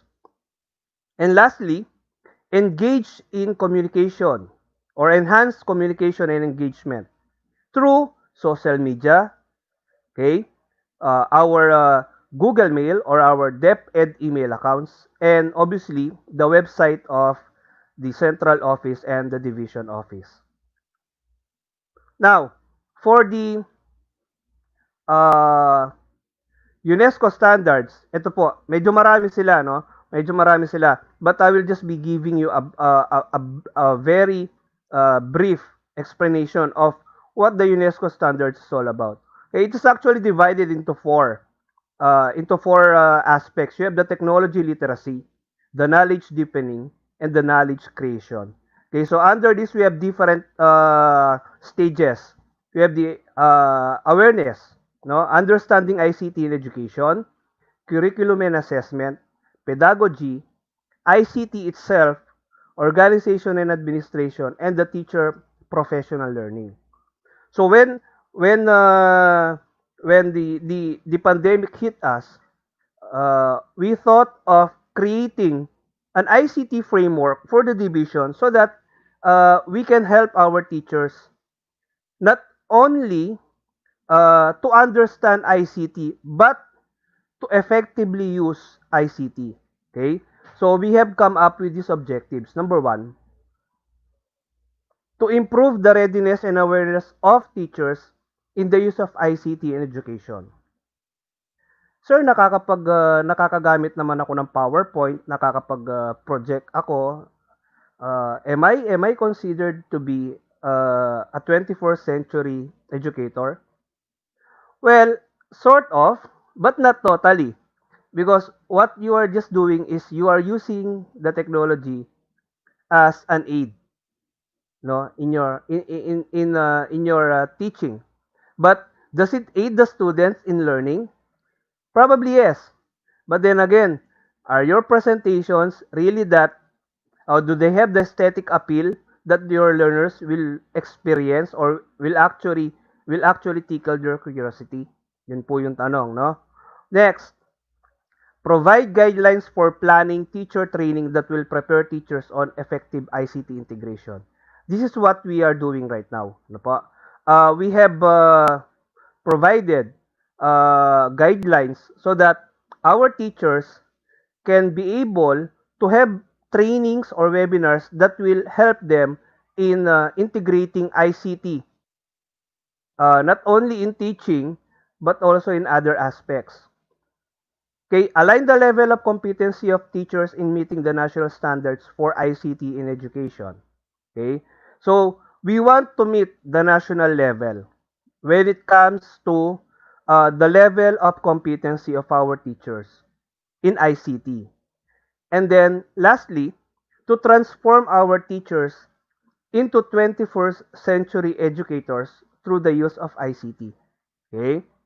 So with these objectives, here is now is our proposed ICT competency framework for teachers, which I will be discussing in details later. Okay, so you may notice we have different levels, no? From the information literacy to pedagogical knowledge, we have the emerging level, the applying level, the infusing level, up to the transformation or transforming levels. Now, to be able to realize the program, we need to take initial steps in the division office. That is why we have come up with different steps. The first one is we started with numbers. Last uh, last May, just this May po, we had conducted a survey. Ano po? When it comes to the skills of our teachers, the available devices they have, the skills of our school heads, the available devices they have, up to the learners. Okay? So we conducted a survey. This survey served as our basis for the training needs assessment, no, so that we can come up with numbers of how many teachers need particular training, especially in ICT. Then after the survey was collated and consolidated, we determined the margin. The margin is that how many teachers are ICT enabled, how many teachers need training. Ano po? So, we determine their skills based from the survey. And then we gather the tools. What are these tools? Okay? What are the tools needed to conduct a webinar or an upskilling or a training for our teachers? Okay, first we identified what skills you have and what skills you need to obtain based from the survey. And then we identified the topics suitable for you, for our teachers, so that we can be able to help you in addressing your needs, especially in the e-learning environment. Ano po? And then, we established a core team in the division. These are a group of people with specialization, from OER trainers to Microsoft Innovative Educators to Google App Specialists. So we have a team in the division that is actually catering to the needs, ano po, of the needs of the teachers when it comes to upskilling, especially in the use of ICT. Okay? And then lastly, we want to ignite the spark plug. We want to set the mindset of our teachers. How are we going to embrace the new normal? Yeah. Ano po ba yung new normal? Paano po tayo makakapag-adjust sa new normal? Okay? So, before we go on with the topics that we want you to participate in, we want to first set your mindsets, no? We want to have an open mind when it comes to ICT. Let's try to embrace the technology because right now technology is one of our associates pagdating po sa pagdi-deliver ng instructions sa ating mga mag-aaral. So igniting the spark plug. Okay, adopting an e-learning mindset. Okay po. So first, you need to gain a better understanding of how and why learners learn. Paano po ba natututo yung mga bata? Okay? While it is important to know what your audience need to learn, okay, having an e-learning mindset, ito po yung tinatawag nating online modality. Ano po? Having an e-learning mindset, by the way, yung pong online modality, that is rank number 2 among the modalities ano po that were that were given ano po in one of our surveys. Yung pong online learning is rank number 2, number 1 po yung modular, pangatlo po yung TV. So having an e-learning mindset goes far beyond that. Okay? So as its roots, an e-learning perspective is all about understanding how and why learners need and want to acquire new information. It's having an awareness of how the brain absorbs information and the learning behaviors that can be used to your advantage while creating e-learning courses. Okay? And then, in the essence, if you want to have an e-learning mindset, you'll need to develop a desire to know the psychology behind learning. Yung po yung importante. We just do not use the technology, okay? But we also see to it that the technology will be beneficial to our learners, okay? Because yung pong ating mga learners ngayon, they are our concentration, ano po? Sila po yung pinaglalaanan talaga natin ng oras, kaya po nagkakaroon tayo ng upskilling na ganito. Okay? And then, next, this is very important. Never be afraid of innovation. Yes, there is, right now, there are influx of emerging e-learning technologies that have the power to transform the e-learning as we know it. We have different types of platforms, no, on how we can conduct distance education or e-learning. Meron po tayong mga video conferencing tools, ang dami po niyan. Nabanggit po ni Ma'am Lacanlali kanina at saka ni Ma'am Sel, no? We have Zoom, we have Meet, no, Google Meet, and then ano pa kasi iba. We can also utilize Facebook, no? There are different platforms, no? Pagdating naman po sa sa learning management system, we have Moodle, we have Edmodo, we have Google Classrooms, okay? Now, even though we are being overwhelmed by these technologies, we should not be afraid. Number 1 of exploring. No po. One characteristic of a good IT or ICT practitioner is he or she explores, no? The level of curiosity is there, no? We need to always be curious like little children, no? That kaya po yung mga bata they are very good with technology because there is always curiosity on their part. They are always curious, no? They are always curious of how are they going to use this technology, no?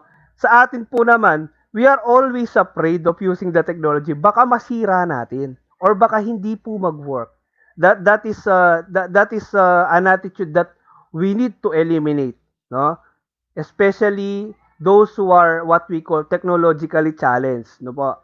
We need to explore, no po. We need to explore so that we can be able to adapt to current technologies that we have. Okay. However, we can take these advantages, no, of e-learning technologies or tools and use them to create more meaningful e-learning experience for our learners if we aren't willing to remain on the cutting edge. A major part of developing, okay, uh, uh, an online or e-learning mindset is never being afraid of innovation. The most successful professionals in e-learning are those who stay on top of e-learning trends. They are not afraid to try out new tools. They are not afraid to try out these new technologies. Okay? And in such, their knowledge of particular technologies increases. Ano po? So, sir, hindi naman bagay sa amin yan. Parang mas bagay yan sa mga IT-enabled na mga individuals. We have actually isa po si George Couros. If you know George Couros, he's actually a principal. Ano po? Principal po siya sa isang middle school in the US. He is not really that adept pagdating sa technology, but he invented innovative minds. Ano po, yung innovative mindset. Na ngayon po he is being invited by different people all over the world just to talk about innovative education. Ano po? How do his experiences help him become an innovative leader in the field of education. Yan. Isa po siya. Okay? Although hindi po siya talaga IT practitioner, but he was not afraid to try different technologies. Okay? Ito po, napaka-importante. Theory and principles are at the heart of all learning experiences. No matter what platform you are using. No matter what type of technology you are using. Ano po? For as long as you are still following the theories and principles, okay? Ito po yung napaka-importante, no? This is very important. Even if sabihin na natin outdated na yung technology na ginagamit, for as long as you have with you the theory and principles, no? These are very important. You need to have a deep understanding of what the instructional design is. What are the models, theories, principles, and ideas that shape each and every learning experience. Okay? How can we do this? By conducting research, studying, and having a constant thirst for knowledge. Okay? This will help you to acquire new knowledge and to develop new skill sets. Okay? So, if you have the know-how of the technology and then you incorporate the theory and the principles, I don't think you can go wrong. Ano po? We have a subject way back in college. Ito po, parating sinasabi sa akin ng isang professor ko na 1 plus 1 is always 2. Ano po? 1 plus 1 is always 2 kahit saan ka magpunta. Ne? The principle of addition is always there. No? Even when we were in college, we had the subject numerical analysis. We are trying to prove that 1 plus 1 is 2. Okay? So whether we like it or not, 1 plus 1 is equals to 2. Okay? So, again, it only differs in syntax, but the theory and principles are always there. Ito po ang napaka-importante. If we can achieve this, okay? If we can achieve this, we may call ourselves as successful teachers. Learning happens when the learners forget that they are actually learning. Ano po? So experience is key, and often learning happens not through direct instruction, but through personal observation and experience. Okay? Now, online learners tend to learn most effectively when they forget that they are actually learning. So we need to develop learning materials, okay, that will involve creating immersive learning experiences that allow learners to go at their own pace and discover key concepts on their own. Like what I've said, yung pong mga learners natin ngayon ay kakaiba during the 80s, the 90s. No po? Why? Because they have a deep curiosity of technology. Now, if we can incorporate technology in teaching, Then, if we can tickle their imagination, if we can be able to touch their curiosity, that is where the learning happens. Kasi the more interesting the topics or the platform that we use to our learners, na po, mas nagiging engaged sila kasi they are not thinking of it as a lesson but a challenge that they need to overcome. Especially mga exploratory topics that allow our learners to explore them by themselves. Napaka-importante. Developing an e-learning mindset uh, involves not only technology, okay, but it also involves creativity. We need to be creative, especially po sa new setup, okay, wherein we do not have face to face engagement with our learners. Wala po tayong face to face interaction. Okay? The only way for us to be able to have our students be interested in the subjects that we are teaching them is uh, we need to, number one, always try to think of ways wherein our lessons becomes interesting, and that we can do with the use of technology. Okay, ito, napaka-importante po ito. Learners are always looking for the real world value. Okay, ito po ay tumutukoy sa experiential learning. Sa field po ng ICT, napaka-importante ng experiential learning. Why? Because we do not just tackle the concepts, the theories, the principles, but we also need to apply them. Okay? So no matter what subject matter, audience, or learning goals are involved in your learning setup, okay, you have to keep in mind that each and every learner is looking for the real world value of your content. Okay? They want to know which real world benefits they can expect to receive, and they can put the information to good use when they step out of our virtual classroom as we speak. Okay?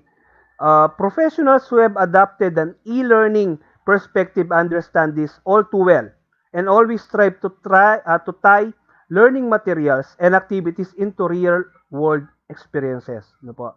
Napaka-importante. Uh, if our learners are able to use the learning that we teach them, especially they can apply it in the real world, that is the time that they are actually being able to apply what they are learning. Okay.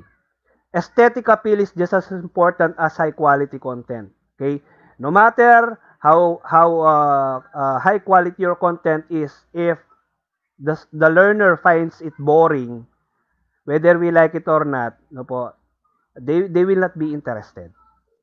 Give them a book. Try nyo po silang bigyan ng 2 libro. One with uh, text, with few pictures, and one with more pictures but fewer text. Pagmasdan nyo po yung PowerPoint presentation ko, magmula kanina.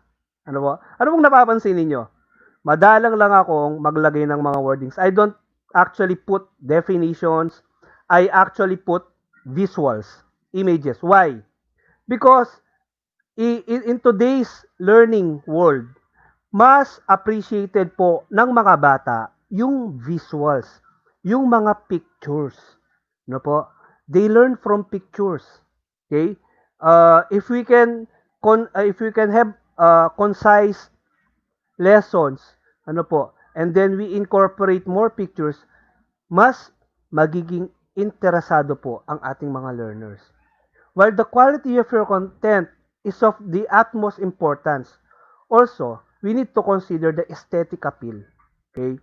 Especially in a distance education setup wherein we do not interact face to face with our learners, no? Napaka-importante.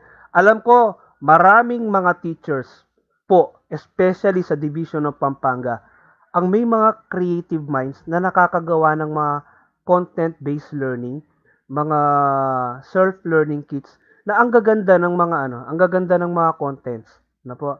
Especially yung mga image rich na mga self-learning kits. Yun po makakatulong sa mga bata, no? Kasi kapag appealing sa bata, kapag may mga pictures yan, mas appealing sa bata kumpara sa pure text lang. So in a way, we need to carefully balance between design and function. No po? So, we need to balance high quality content with the aesthetic appeal of our materials. Okay, ito po napaka-importante. In an online or in a distance education setup, no po, whether modular yan, whether TV yan, whether online yan, your role now changes. No po. As teachers, we are guides. No? We are we serve as guides to our learners. Okay?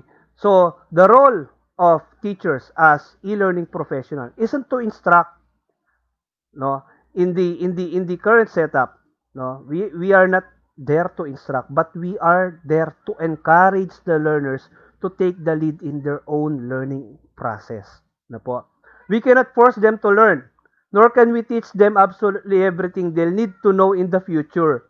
We can, however, give them the gift of self-paced exploration, which is very important, especially po ngayon, especially ngayon. Okay? In other words, we can offer them the tools and skills they need to discover. Need to discover new knowledge on their own and to play an active role in the learning experience. So we are there as motivators. We are there to guide them. No po? Kasi nga hindi po natin sila nakikita, no? Very crucial role po natin ngayon is to be able to guide them, especially sa kanila pong learning experience. Ngayong iba na po ang setup natin. And then, the most important part in developing an e-learning mindset is we should always be emotionally connected to our learners. Okay? So how can we do that? Nasa online po tayo, no? Nasa online tayo. How can we be able to get emotionally connected with our learners? Okay? How can we be able to do that? You need to get them motivated. And you need to inspire them to learn. You can do this, you can do this by actually following the first the previous slides that I have presented. Okay? You can create eye candy like materials, no? You can use or you can explore different platforms with them. You can use Google Meet one time, tapos mag-zoom na naman kayo sa I mean, the technologies are there. Whether online yan, whether modular yan. Technologies are always there. We just need to utilize them. And the succeeding webinars that you will be participating in actually tackles different platforms. So we will be giving you kumbaga sa ulam, iba't ibang klaseng potahe po ng ulam ang isa-serve po namin sa inyo. Okay? So that you can equip yourselves not only with the online learning, but also we do hope that we can be able to impart to you some of the learning techniques or the teaching techniques of our able speakers in the future. Now, let's try to serve the main course, no? I have been able to present how are we going to set our minds. Now, let's try to discuss what the framework is all about. Okay. So, a while ago, I gave you the diagram of the framework. Ito po yung mga essentials. Okay. We need to tackle two particular aspects, yung stages of ICT usage and the pedagogical usage of ICT. Ito po yung tina-target namin na leveling. Ito po yung tina-target naming ma-accomplish para makatulong po sa inyo. Okay? So the first stage is emerging. Ano po ba yung kailangan nating matutunan under emerging. Okay? Our target is to make our teachers aware of ICT in education. Okay? So right now, we are trying our best to make you aware of the different frameworks that we have. No, pinakita ko po kanina. That's why we have come up with this particular framework. No, and then the pedagogical uses, we are able to apply productivity tools. Okay, these are not limited to only Microsoft Office applications, but also other Google applications. And then the next stage is applying. Okay? So you will be learning how to use ICT in teaching the subject. Okay? So we will be enhancing traditional teaching through the use of multimedia tools and applications. Ano po? So we have different kapag sinabi po kasi nating multimedia tools, it means that we will be utilizing different forms of media, whether videos, whether pictures, ano po, or different platforms, whether online or offline. And then the next stage is infusing. In this stage, okay, we want you to understand how and when to use ICT in teaching. Okay? So kumbaga, kailan ko pwedeng gamitin itong particular technology na to at paano ko siya gagamitin. Okay? Our pedagogical usage is to help you facilitate blended learning in appropriate learning environment. We all know na not all learners have internet connectivity at home. Not all learners have gadgets at home. So we will be offering you with different topics so that you can be able to, number one, facilitate blended learning in different learning environments. And then lastly, transforming. Okay? So our target is to make you, transform you into specialists, in the use and design of ICT. And in your own, you can be able to create interactive e-learning environments and learning management systems. So ito po ang tina-target namin para sa inyo.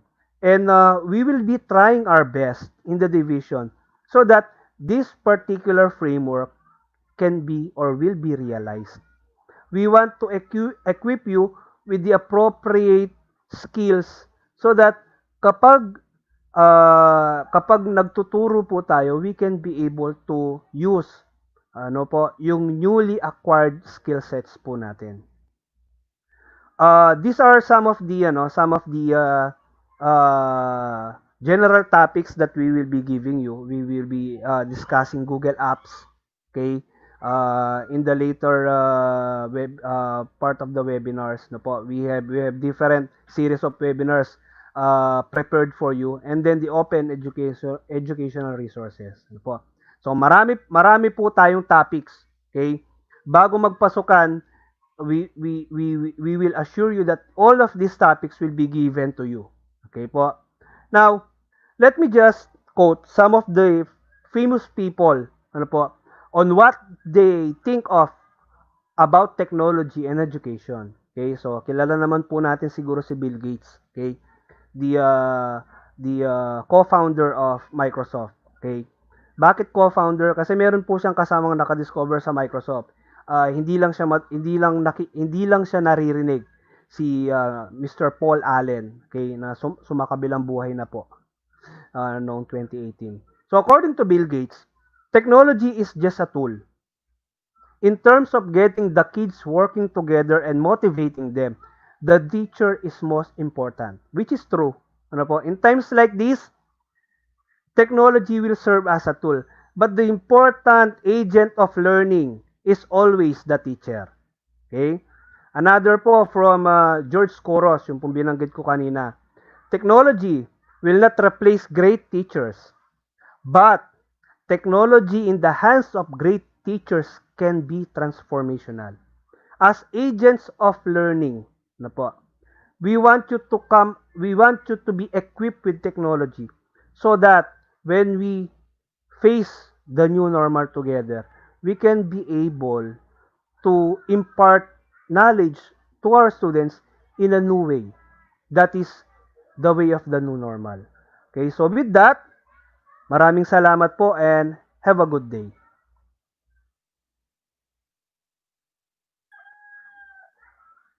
Maraming salamat po, Sir Jan. Marami po kaming natutunan sa inyong talk sa araw na ito. Kailangan huwag tayong matakot sa ICT. Konting pagbabago lang yan, harapin natin. Yung constant lang dito sa mundong to, pagbabago. Lalong-lalo na kailangan natin yan sa ating bagong new normal ngayon. Kailangan na kailangan natin ng ICT. Para sa susunod nating topic, tinatawagan ko po si Ma'am Brendalyn Liwanag, Head Teacher 3 po ng Mariano Di Baron Elementary School sa kanyang topic na Sharing and Uploading of Resources using Google Drive.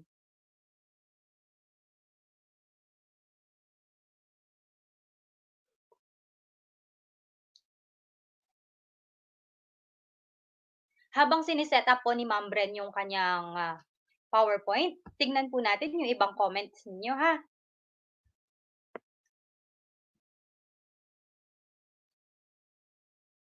From Ma'am Marife Mendoza Peralta, watching from SVNHS, Lubao, Pampanga. Hello po, ma'am. From Ma'am Irene Salnak, shout out to my Guagua Elementary School family and to Ma'am Lolita Malino. Hi po, ma'am. Ma'am Bren, okay na po kayo? Ay, sige, mukhang hindi pa okay si Ma'am Bren. Tignan po ulit natin yung ibang comments.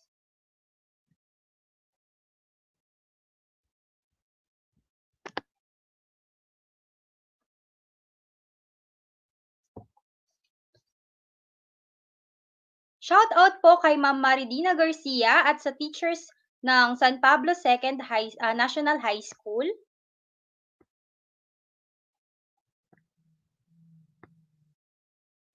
Kay Ma'am Spoiled Ma'am Jack. Hello po from Anderson Elementary School. Hi po, ma'am. Pa-shoutout po mula kay Ma'am Melanie Ocampo Roncal. Pa-shoutout po ng Guillermo D. Mendoza High School. Hi po, ma'am.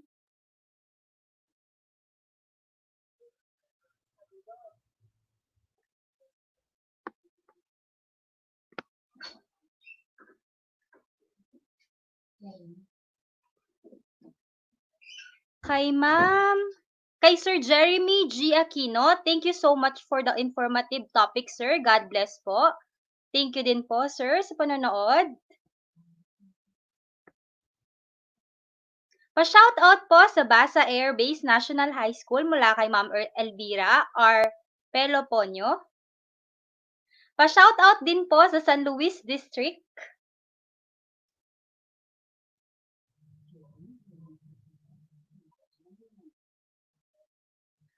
Pa-shoutout po sa mga taga Santa Cruz Elementary School, Porac East. Yung pong Facebook user, wala po siyang pangalan. Hello po, very well said po, Sir Jan. Comprehensive presented the topic from Santa Maria Elementary School, Mexico South District. From Facebook user, wala po siyang pangalan. From Ma'am Moon Rose Erum Garcia, pa-shoutout po. Pandagirig Elementary School, Florida Blanca West. Thank you po. Good morning po. Ay, okay na po pala si Ma'am Bren. Ma'am Bren, ready na po kayo?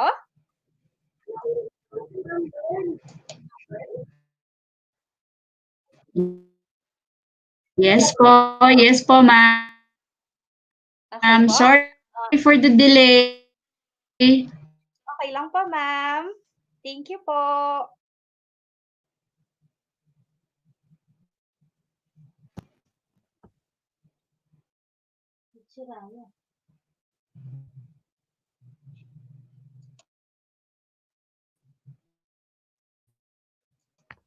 I-remind ko lang po Okay po. yung Good ibang morning po. teachers at saka po teachers ng ng mga members ng DCT, 'pag nagla-livestream po, hindi po sila makakapag-provide ng assistance sa inyo, pasensya na po.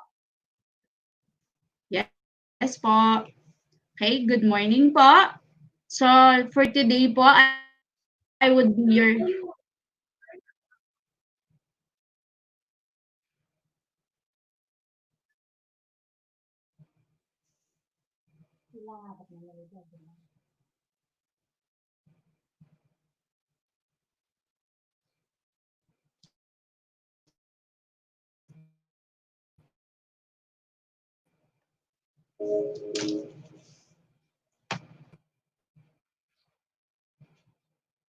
Okay po, good morning po.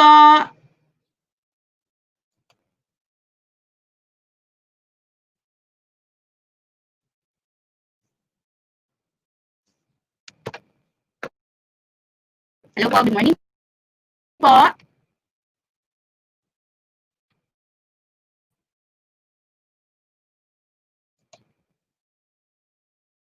So, pasensya na po because we are on live. So, medyo nagla-lag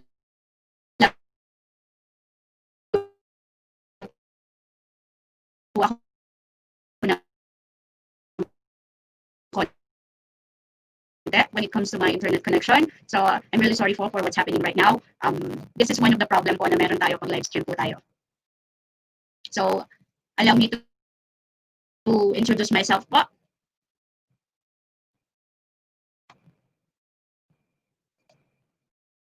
So, I would be your speaker for the day po.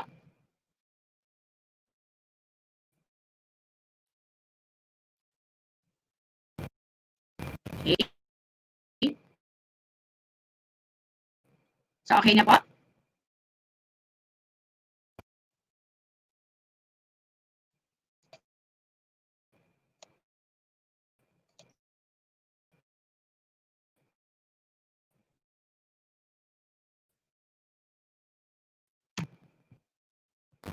Assigned to me was all about a webinar on the use of information and communication technology or ICT part 1. So as you can see po, meron siyang part 1. So ibig sabihin, you would be expecting a lot of series of this seminar for you, especially for you teachers. Okay po? I am Brenda Lindy Liwanag from Mariano D. Baron Elementary School, Magalang North District. So kamusta naman po kayo?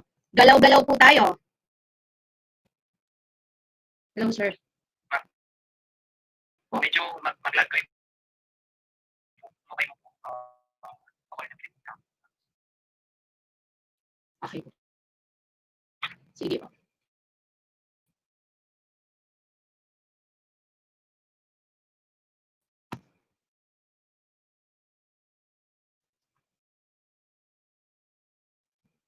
Okay po.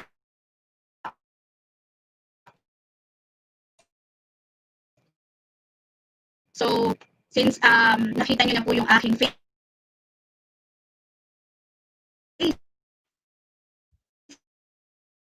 Okay po, habang For the- inaayos po ni ma'am because yung kanyang presentation, tignan po natin yung ibang comment. Miles David, good morning po, Madam Brenda Lynn, still watching from DES, Dila-Dila, Santa Rita, Pampanga.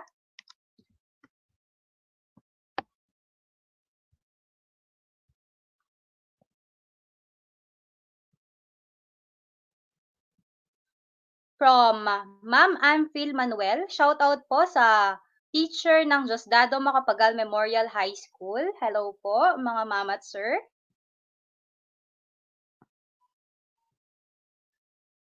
From Ma'am Rizalyn Braga Yutuk, pa-shoutout po. We are watching here from Remedios National High School with our school head, Dr. Jocelyn D. Baluyot. Hi po, ma'am and sir. Catherine from from Sir Michael Tolentino, still watching from Masantol High School. Hi po, sir. From Ma'am Sir Emmanuel de la Cruz Cervantes, sorry po sir, watching from Porac National High School. Hi po mga sir at ma'am.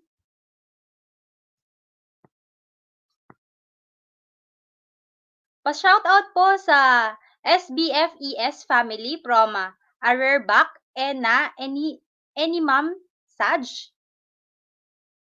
From Bonabanba, still watching from Remedios Elementary School sa Smon District. Hi po mga sir at ma'am.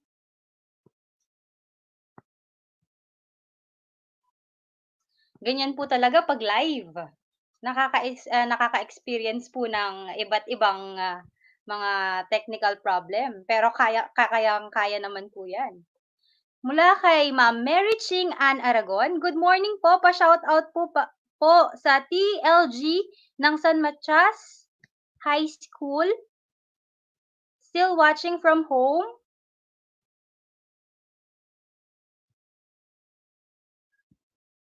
From Sir JC Cordoba, still watching from Telesporo and Natividad Alfonso High School, Santa Maria, Santa Ana, Pampanga. God bless po. Hello po, sir.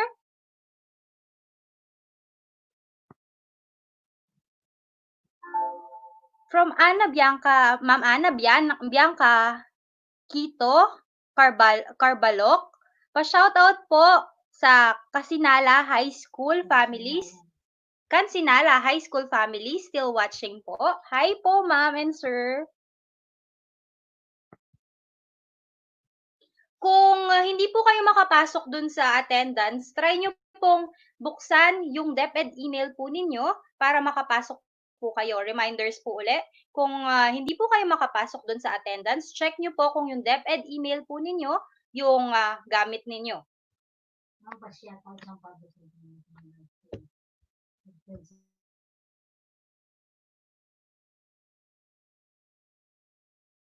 Pa-shoutout po sa Cambasi Teaching Force headed by our principal, Maria Teresa Kiambao, Saklaw, still watching from Cambasi Elementary School. Hello po. From Sir Tristan Lagman, pa-shoutout po from San Basilio Elementary School, Santa Rita District. Hello po, sir at ma'am. From Ma'am Jessica S. Manansala, pa-shoutout po sa Baruya High School, Lubao, Pampanga, and BHS teachers. Hello po!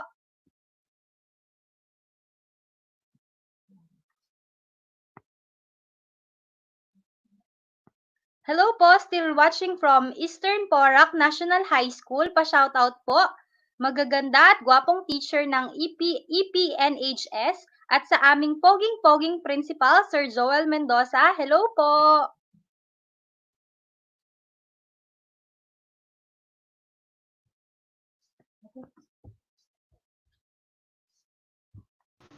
Hi, Ma'am Angela. Good morning po, Ma'am.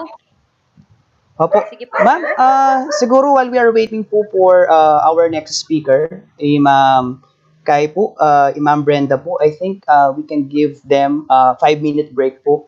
Siguro for a sanity break kasi dire-diretso tamo po na, Ma'am. Apo. Thank you po, Magkakaroon ma'am. po muna tayo ng 5 minutes break para po makapagbanyo at uminom na rin po. Sige po, maraming salamat po.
Okay po mga ma'am at sir, mukhang handa na po si Ma'am Brendalyn. Ma'am Brendalyn? Yes po, I'm here na po, ma'am. Okay po. Ibibigay ko na po ang stage kay Ma'am Brendalyn Liwanag para po sa kanyang discussion. Okay po. Again po, magandang umaga po sa inyong lahat. At ulit po, nanghihingi po ako ng pasensya dahil sa technicalities na na-encounter po dahil po live tayo. It's because we are live. So, given po na meron po tayong mga technicalities. But anyway po, let me introduce myself once again po. I am Brendalyn Liwanag, head teacher 3 of Mariano Baron Elementary School from Magalang North District. So, kamusta na po tayong lahat? Okay. At least po nakapag-break po tayo ng 5 minutes. Kahit po yung mga break session natin ngayon ay virtual na lang din. So, shout out po sa lahat ng mga nakapag-join dun sa group natin. Sa mga hindi pa po, let us encourage them to join because this page would be or this page would be dito magre-reflect yung mga announcement po natin, especially sa mga upcoming webinar po ninyo. So hindi ko na po patatagalin. So pwede pong paki-ready yung mga laptops ninyo para at least nasusundan nyo po ako pag dinidiscuss ko na po yung mga iba't ibang process or step. So ano po ba ang na-assign na topic sa akin? So the topic that was assigned to me is all about webinar use of information and communication technology or ICT. Makikita nyo po meron siyang part 1 -D. This is for teachers especially po. Para sa inyong lahat po ito. So we could embrace the new normal na tinatawag po natin. Napaka-common na po ng word na new normal sa atin ngayon. So we have to embrace it. And for you to embrace it, we will be helping you to be equipped doon sa lahat. O kung hindi man po lahat, halos nang pwede nyong magamit as we are fast approaching na po sa opening ng classes natin. But, take note po, wala po tayong face-to-face, kaya nandito po kami to help you out. So, the topic po that was assigned to me is all about Google Drive. Okay? Ang Google Drive po, meron siyang icon na ganito, kung nakikita nyo po siya. It has 3 colors. It comes with a rectangle shape. So, ano po ba si Google Drive? Okay? Later on, as I go to the discussion po, you would find out what is Google Drive. I assume din po lahat tayo, halos meron na po tayong DepEd emails, di po ba? Kasi po, ang tandem po ng Google Drive o ang partner niya ay yung ating Gmail o yung ating DepEd email accounts. So before we proceed po dun sa pinaka-gist ng ating topic, so we would have this following objective na dapat po natin siyang ma-accomplish. At the end of the session, I hope that you will be able to, of course, log into your Google Drive and then create folders in your Google Drive and then upload files, of course, in your Google Drive. Share resources on Google Drive. So ready na po ba tayo? Okay, I can see na how determined our teachers, okay, to embrace the new normal. Okay, so let me start po my topic. So, eto na po siya. These are common storage device. Ano ba yung relationship ng mga storage device na to sa Google Drive? It has a big relationship po. So, dati po kasi, yan yung mga ginagamit natin or possibly up to this point po, ginagamit natin as our storage device. Pero bakit po namin gustong i-introduce sa inyo si Google Drive? Later on, sabi ko nga, mafa-find out ninyo kung bakit ko in-introduce muna sa inyo yung mga storage devices natin. I-relate natin siya kay Google Drive. So, a Google Drive is a file storage. Katulad po ng picture kanina, okay, meron tayong mga different storage device. Si Google Drive po kasi basically is a file storage and its synchronization service. Of course, developed by Google po siya. It allows users to store file in the server. Sa server po, hindi na po dun sa mga katulad ng mga devices na pinakita ko kanina. Synchronize files occur across devices and you could also share files. Yun po yung maganda kay Google Drive. Pag na-save mo siya, pwede mo siyang i-share. Hindi mo na kailangang ipasa, eto na yung aking USB, eto na yung aking memory. You could copy it so I could share it na to you. So dito po, pwede natin siyang i-share dun sa mismong Google Drive. Paano kaya yun? Okay? Meron po tayong mga different Google Apps. Okay? Meron po tayong katulad din, katulad po sila ng mga nakikita natin o ginagamit natin sa Microsoft Word. Okay? Meron po tayong Google App na commonly used na ginagamit natin na Google Docs. Ayan po siya. Yung may kulay blue is a Google Docs. Of course, kung may Google Docs po tayo, meron din po tayong Google Slides. Similar po siya kay PowerPoint o kay slide dun sa ginagamit natin sa Microsoft Word. Of course, kung may Google Slide tayo, meron din tayong Google Sheet. Similar po siya kay Microsoft Excel. So, yan po yung mga basic. Mga ilan lang po to sa mga Google Apps na meron. Okay?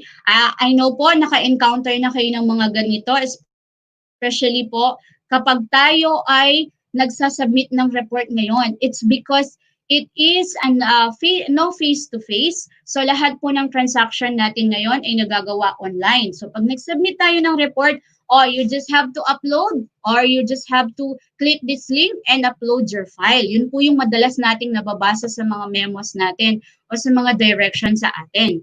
So of course, merong function si Google Drive.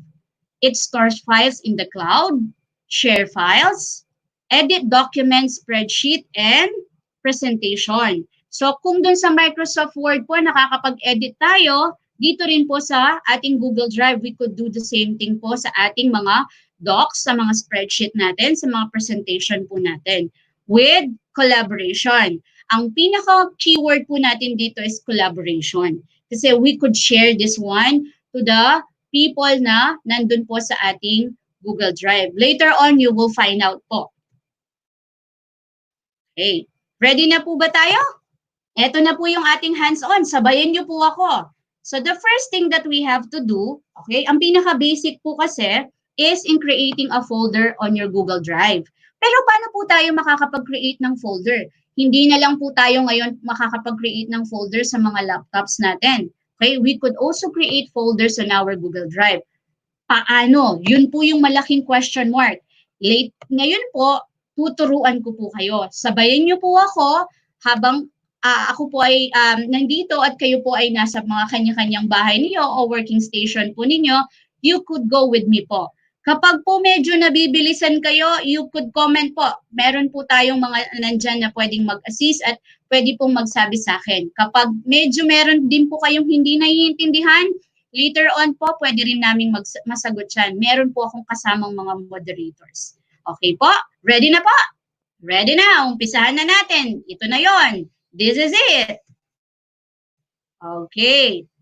The first step is you have to open your browser. Yung pong search bar natin na nasa taas siya o kaya makikita ninyo Google and then dun sa baba. Okay? You type Google Drive on the search bar. Ayun po, nakikita nyo po yung kamay na nakaturo kay Google Drive. Pag po nakita nyo na yon, dun sa na-type nyo na yon sa inyong browser or sa search bar po ninyo, okay? Makikita po natin dun sa baba, meron siyang choices na ibibigay. Yung Google Drive, iselect lang po natin yon. Nakakasunod po ba? Okay, very good. Susunod naman po, katulad po kapag nagla-login tayo sa ating DepEd account. So dito po gagamitin natin yung DepEd account. Kung wala po tayong DepEd account, you could use your Gmail. Okay? Type your Google account or DepEd account. Katulad po ng nabagin ko. And then you just have to click next. Okay. Nakalagin na po ba tayo? Of course, hindi pa. Kasi ito yung magiging susunod niya na hihingin. You have to enter your password. Okay. Naka-enter na po yung aking password kung nakikita ninyo sa screen. And then, of course, you just have to click next. Okay. Yan po yung makikita nyong welcome screen ninyo sa Google Drive. Okay. Dito po ang nakalagay na lang Drive. Okay. Meron tayo dyan. Nakikita niyo yung mga nasa left side ng screen ninyo o ng screen ko. So meron tayo dyan yung new, priority, my drive. Naka-blue po yung my drive, tama po ba? Kasi yun po yung i-click natin. So you have to click my drive. Makikita nyo po dyan yung lahat. Kasi po kung wala pa kayong nakasave na mga files dyan, empty pa po siya. Pero kung meron na po kayong nakasave, pag kinlik natin, meron na po kayong makikita. What is the next step? Ma'am, nakapag-login na po ako sa Google Drive ko. Nakita ko na po si Drive. Meron na po ako dun sa kinlik ko na si My Drive. Kaya lang, ma'am, wala siyang laman. So the next step that you have to do is you click New. Na-click na po ba natin? Okay. Thank you so much po sa mga nakakasunod. Sa mga hindi po, sige po, try lang po natin yan. Ito na po yung new normal natin, makakasanayan din natin. Diyan din po kami nagsimula, wag po kayong mag-alala. And then the next one, makikita po natin pag kinlik natin si new, yan po yung lalabas. Meron siyang folder, file upload, folder upload. Pero dahil po yung new ang ating kinlik, mag-create po kasi tayo ng folder, di ba? So you just have to click yung folder mismo. You select the folder itself. Pag click po natin si folder, ito po yung lalabas. Ang unang lalabas po dyan, new folder. Wala pa po siyang, unnamed pa po siya. Okay? Uncreated pa siya dyan. So, itatype lang po natin kung anong gusto nating maging title ng folder natin. For example, in this case, I would be putting the folder name with weekly activities of teachers. Okay? And then, what is the next step? I-click lang po natin yung create. Pag na-click na po natin yung create, eto na po siya. Okay? Meron na po tayo dito. Nakikita po natin, nakagawa na po ako ng folder. Pag nakagawa na po kayo ng folder, okay, the next thing na pwede po natin gawin is to put some files dun sa folder. Eh ma'am, paano po natin yung lalagyan ng mga files? Eh sa akin lang po naman yan my Drive o akin lang po naman yan Google Drive. Okay, so this is our next po. Nakasunod po tayo dun sa unang process? Nagawa po natin yung unang process? Okay, nagawa na po ba natin yung unang process? Okay lang po ba tayo? Okay, very good. So, clap naman po tayo dun sa mga nakagawa. Congratulations po sa mga nakakasunod. Sa mga hindi po, okay lang po yan. Sabi ko nga, this is the new normal, makakasanayan din po natin yan. Okay? Challenge po sa atin yan sa mga medyo hindi po masyado nabibilisan po sa process natin. Pero I know, since we are teachers, okay, jack of all trades, magagawa din po natin yan. Makakasanayan din po natin yan. Okay po ba? Okay. Meron na po tayong folder. Open the recently created folder. Diyan po kasi yun yung pinaka-recent o pinaka-nagawa natin kanina. O, kapag na-open na po natin siya, okay, the next step is you have to upload na your files. Okay. Paano po yun? Pag kinlik po natin yung folder natin na kinreate na weekly activities of teacher, makikita na natin itong icon na to. Of course, hindi na po tayo mag-create ng new folder. Ang gagawin po natin, ang gustuhan na lang po natin ngayon is you have to upload the file. So you just have to select upload files. Okay. Ano po yung susunod? Ito na po yun. Kapag po klinik natin yung upload files, pupunta po tayo dun sa iba't ibang mga destination o kung saan po natin sinave yung mga files natin. For example po, nag-save po tayo ng file natin sa desktop. So yung dialog box natin na mag-appear dun sa location ng gusto natin o dun sa desired na file natin na gustong i-upload. For example po, ako, yung file ko nasa desktop. O, ayan po yung aking desktop. Makikita nyo po dyan na meron siyang desktop, Google, school file, softwares, okay, meron siyang sample recording, meron po siyang ganon. So, makikita ko yung file ko sa desktop. So, i-click ko lang po yung desktop. Pag na-click ko na po yung desktop, ayan po yung mag-show. Yan po yung mga files ko dyan. Okay? Yan po yung mga files ko dun sa desktop. I-select lang po natin yung mismong file na gusto nyong i-upload. Okay? Pwede po tayong mag-upload ng kahit gaano po na gusto nating karami na files. Okay?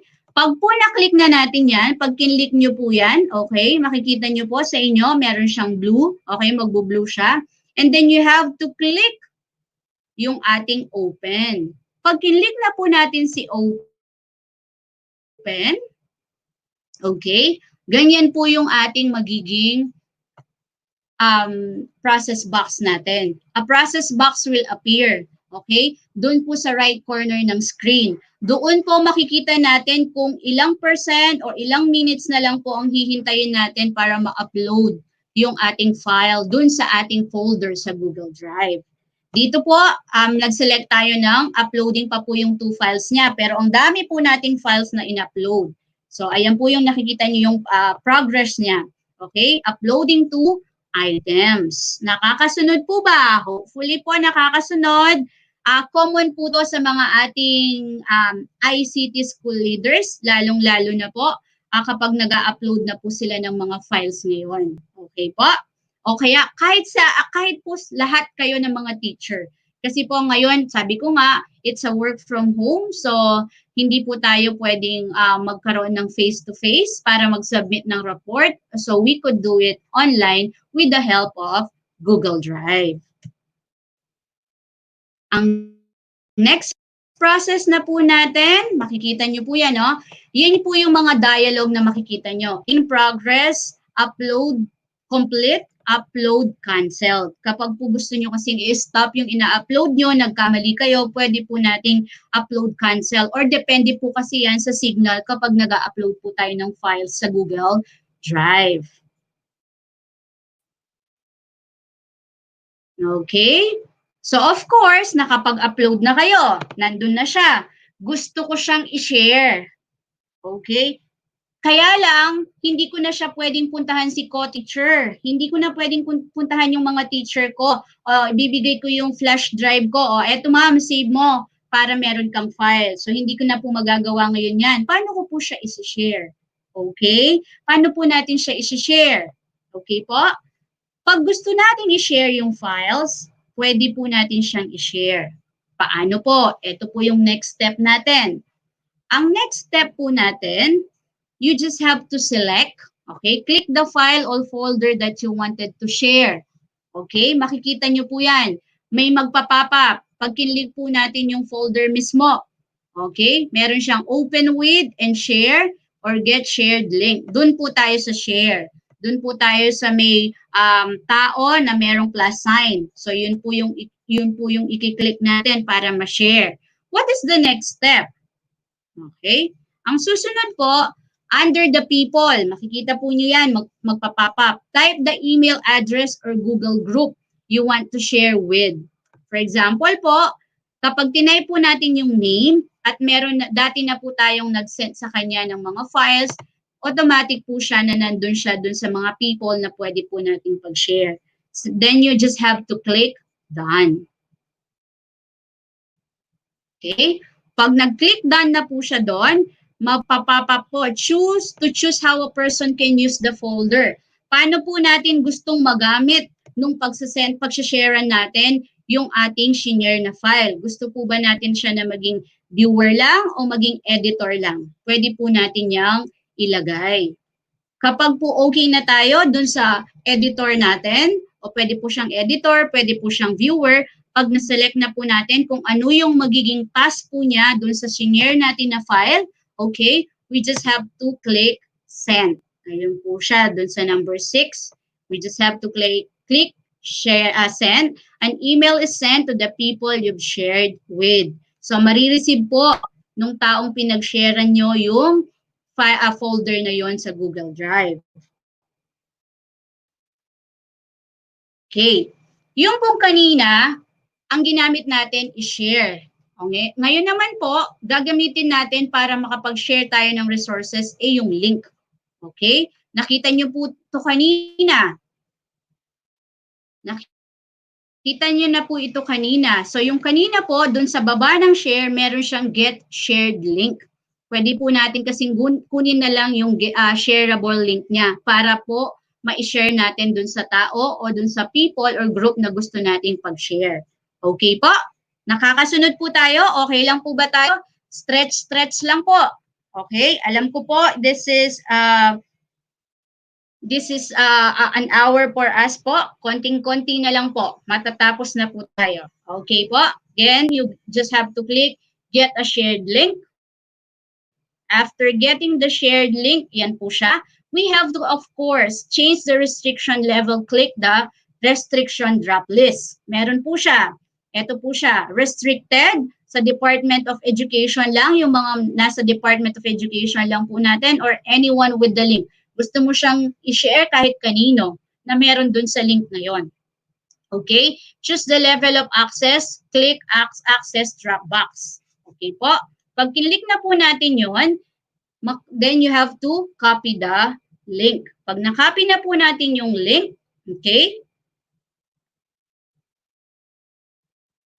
When we were able to copy the link, yun na po yun. Pwede na nating i-share siya pwede na natin siyang i-share sa Facebook, pwede na Messenger po, pwede na natin siyang i-share or makaka-receive po ng email yung taong pinag-sharedan po natin doon.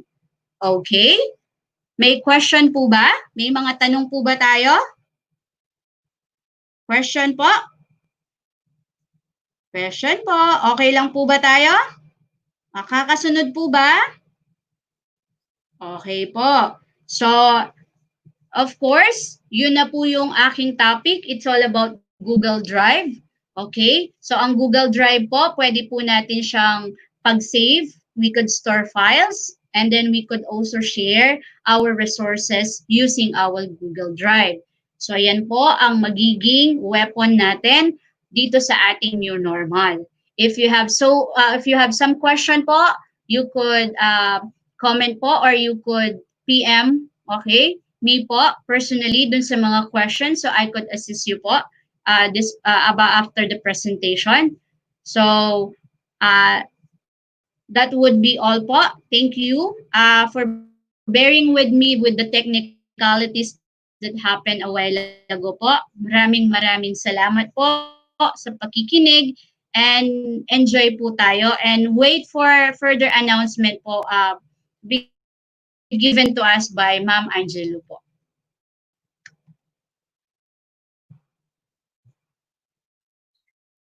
Okay, maraming salamat, Ma'am Bren. Madami po kaming natutunan. Natuto po kami kung paano gumawa ng folder, mag-upload at mag-share ng file sa aming Google Drive. Ngayon po, amin pong tinatawagan si Sir Jason Manalang para po sa kanyang closing message. Sir Jason?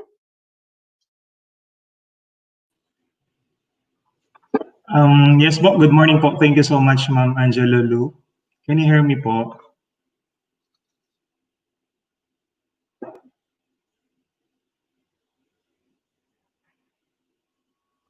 All right, good morning to everyone. Good morning po, our dear teachers of SDO Pampanga. Magandang umaga, happy morning to everyone. As mentioned po by Dr. Arceli a while back, we are now in the new normal of the educational system, greatly affected by the current pandemic brought about by COVID-19. Ano po. So our main priority concern now for you, my dear teachers, is to provide you more opportunities like this so that we can help po you in delivering po our basic services, particularly in our education po, in giving instruction to our school children. As we are committed to provide you these opportunities, expect more of our activities, our division for this.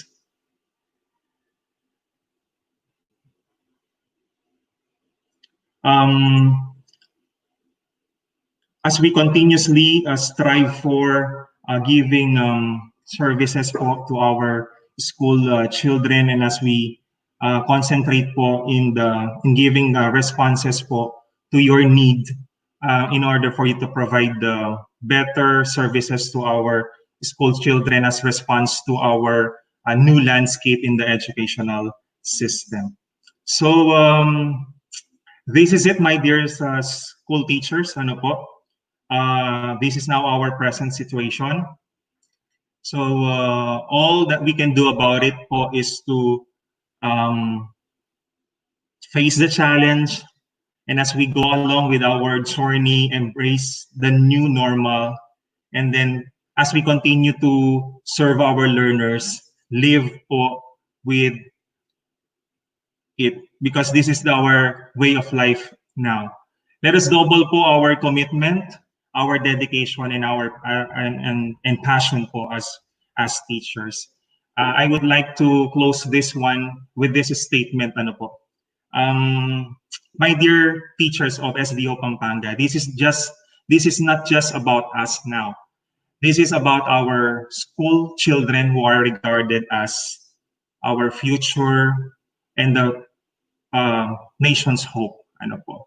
In order for them to accomplish po that goal, as nation's hope, we teachers in SDO Pampanga should give them the opportunity to fulfill that.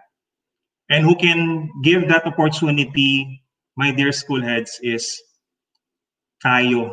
School teachers, ay tayo po ang magpo-provide nun. So with that, sa ngalan po ng ating pong mahal na SDS, Dr. Zenia G. Mostoles, and our two ASDSS, Dr. Leonardo Canlas and Ma'am Rowena Cambao, sa ating pong magagaling at magigiting na chiefs, Dr. Arceli and Dr. Celia Lacanlale. Sa lahat po ng bumubuo ng Division Core Team, sa lahat po ng mga nagpagal para po dito sa webinar na ito. This will not be the first and the last. Expect more of this as we give you more opportunities like this po, my dear school teachers. So with that, thank you for being with us. I hope you learn from this particular activity. I know we cannot capture all of this within 3 hours. We cannot do it overnight as well. We will be doing this gradually as we strive for more opportunities like this, so that it would become easy for you in embracing the new normal, in coping with the new normal. I know we are facing so much challenge. Still, we really don't know what to do, but as we go along there, with the provision of our Almighty, we can all do this. Magagawa po nating lahat. So with that, maraming salamat po ulit sa inyo. Please stay blessed, safe, and well. My dear school teachers, you enjoy the rest of the day. Maraming salamat po. Maraming salamat po, Sir Zay. May mga nakita po akong tanong dito sa comment sections po natin. I believe nasagot na po ni Ma'am Marian, yung ating chat box moderator, yung ibang mga tanong na nandito sa live comments po natin. Para po sa ating end program evaluation, i-explain po ito ni Sir Robin D. Perez, EPS 2, in School Management, Monitoring and Evaluation. Sir Robin? Maraming salamat po. Hello po, Maya Paldo po kay Kayungan. I am here po to discuss and explain the end of program evaluation.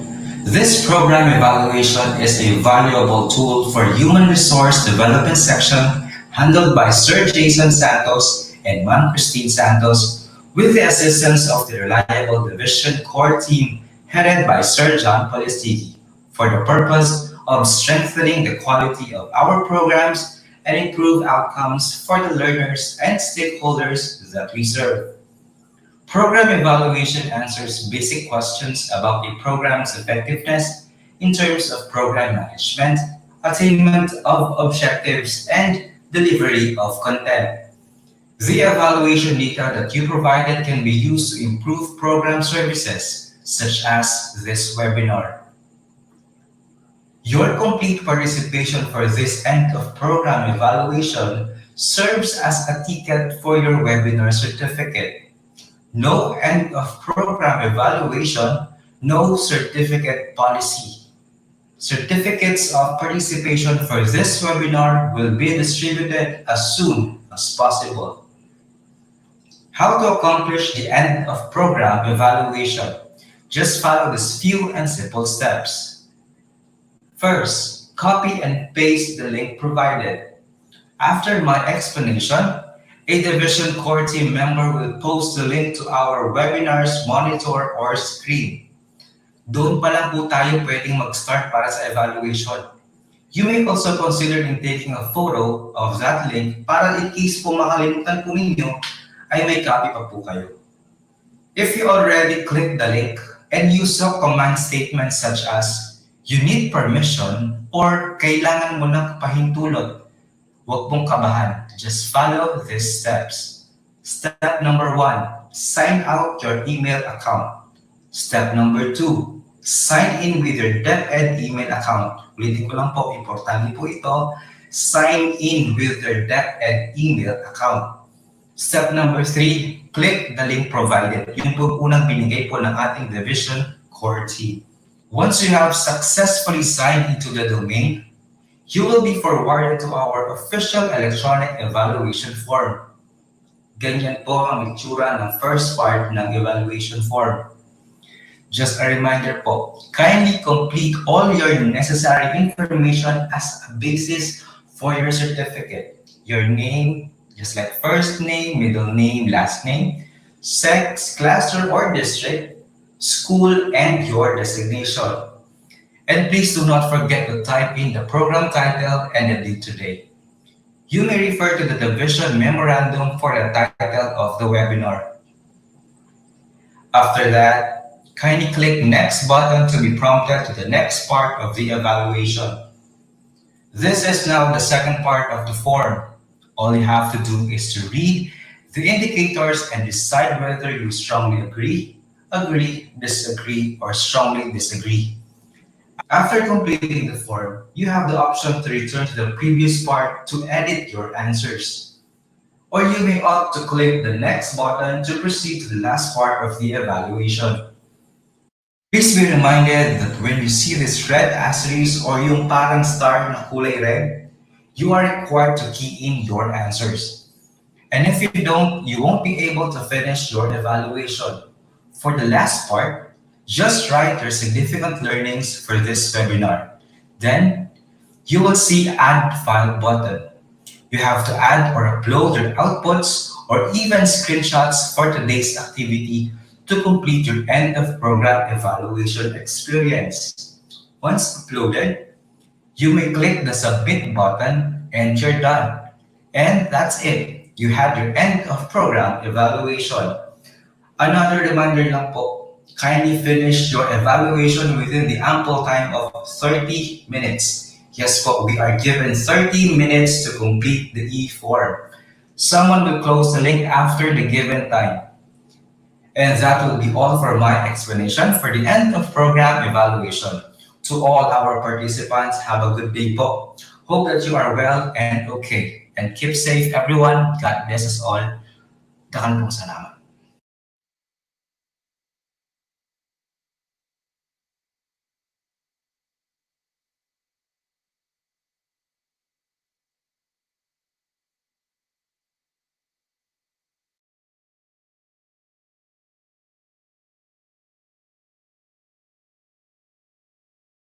Salamat po, Sir Robin.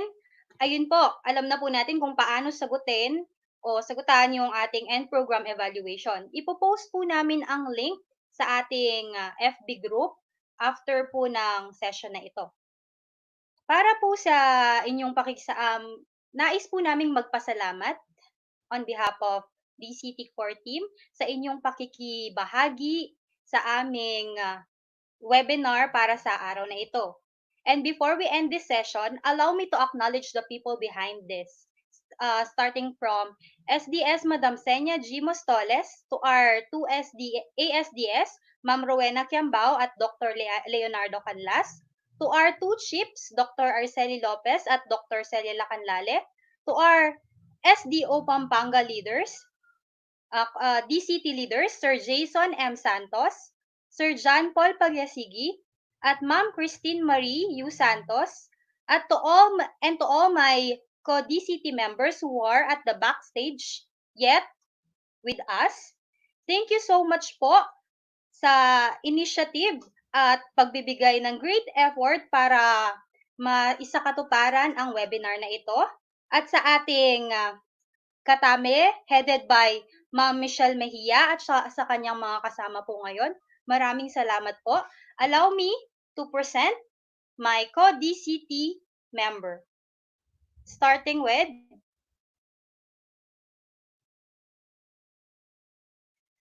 Abubo Jonathan O., Teacher 2, Behuran High School.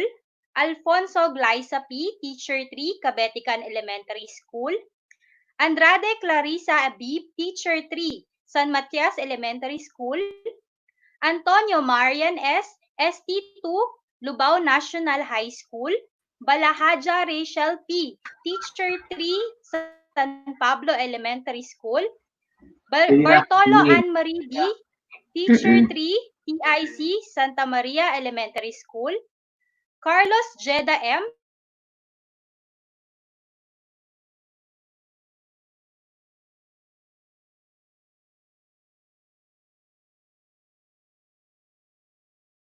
San Francisco High School. Castro Ana Riza M., Master Teacher, San Carlos San Luis National High School. Constantino Erica May, Teacher 3, Bacolor High School. Cruz Simonette S., Master Teacher, San Roque Dau High School. David Rina S., Teacher 3, Laput Elementary School. De La Cruz Jeffrey G., Master Teacher 1, Eastern Porac National High School. Espirito Divina B., Teacher 3, Porac National High School. Jemperoa Christy Marie A., HT3, San Pablo II National High School. Gonzales Nelson C., Teacher 2, San Matias National High School, SHS. Gonzales Neptali J., Master Teacher 1, Bahay Pare National High School. Henson James B., Master Teacher 2, Porac National High School. Jacqueline Ilibu, Teacher 3, Guagua Elementary School.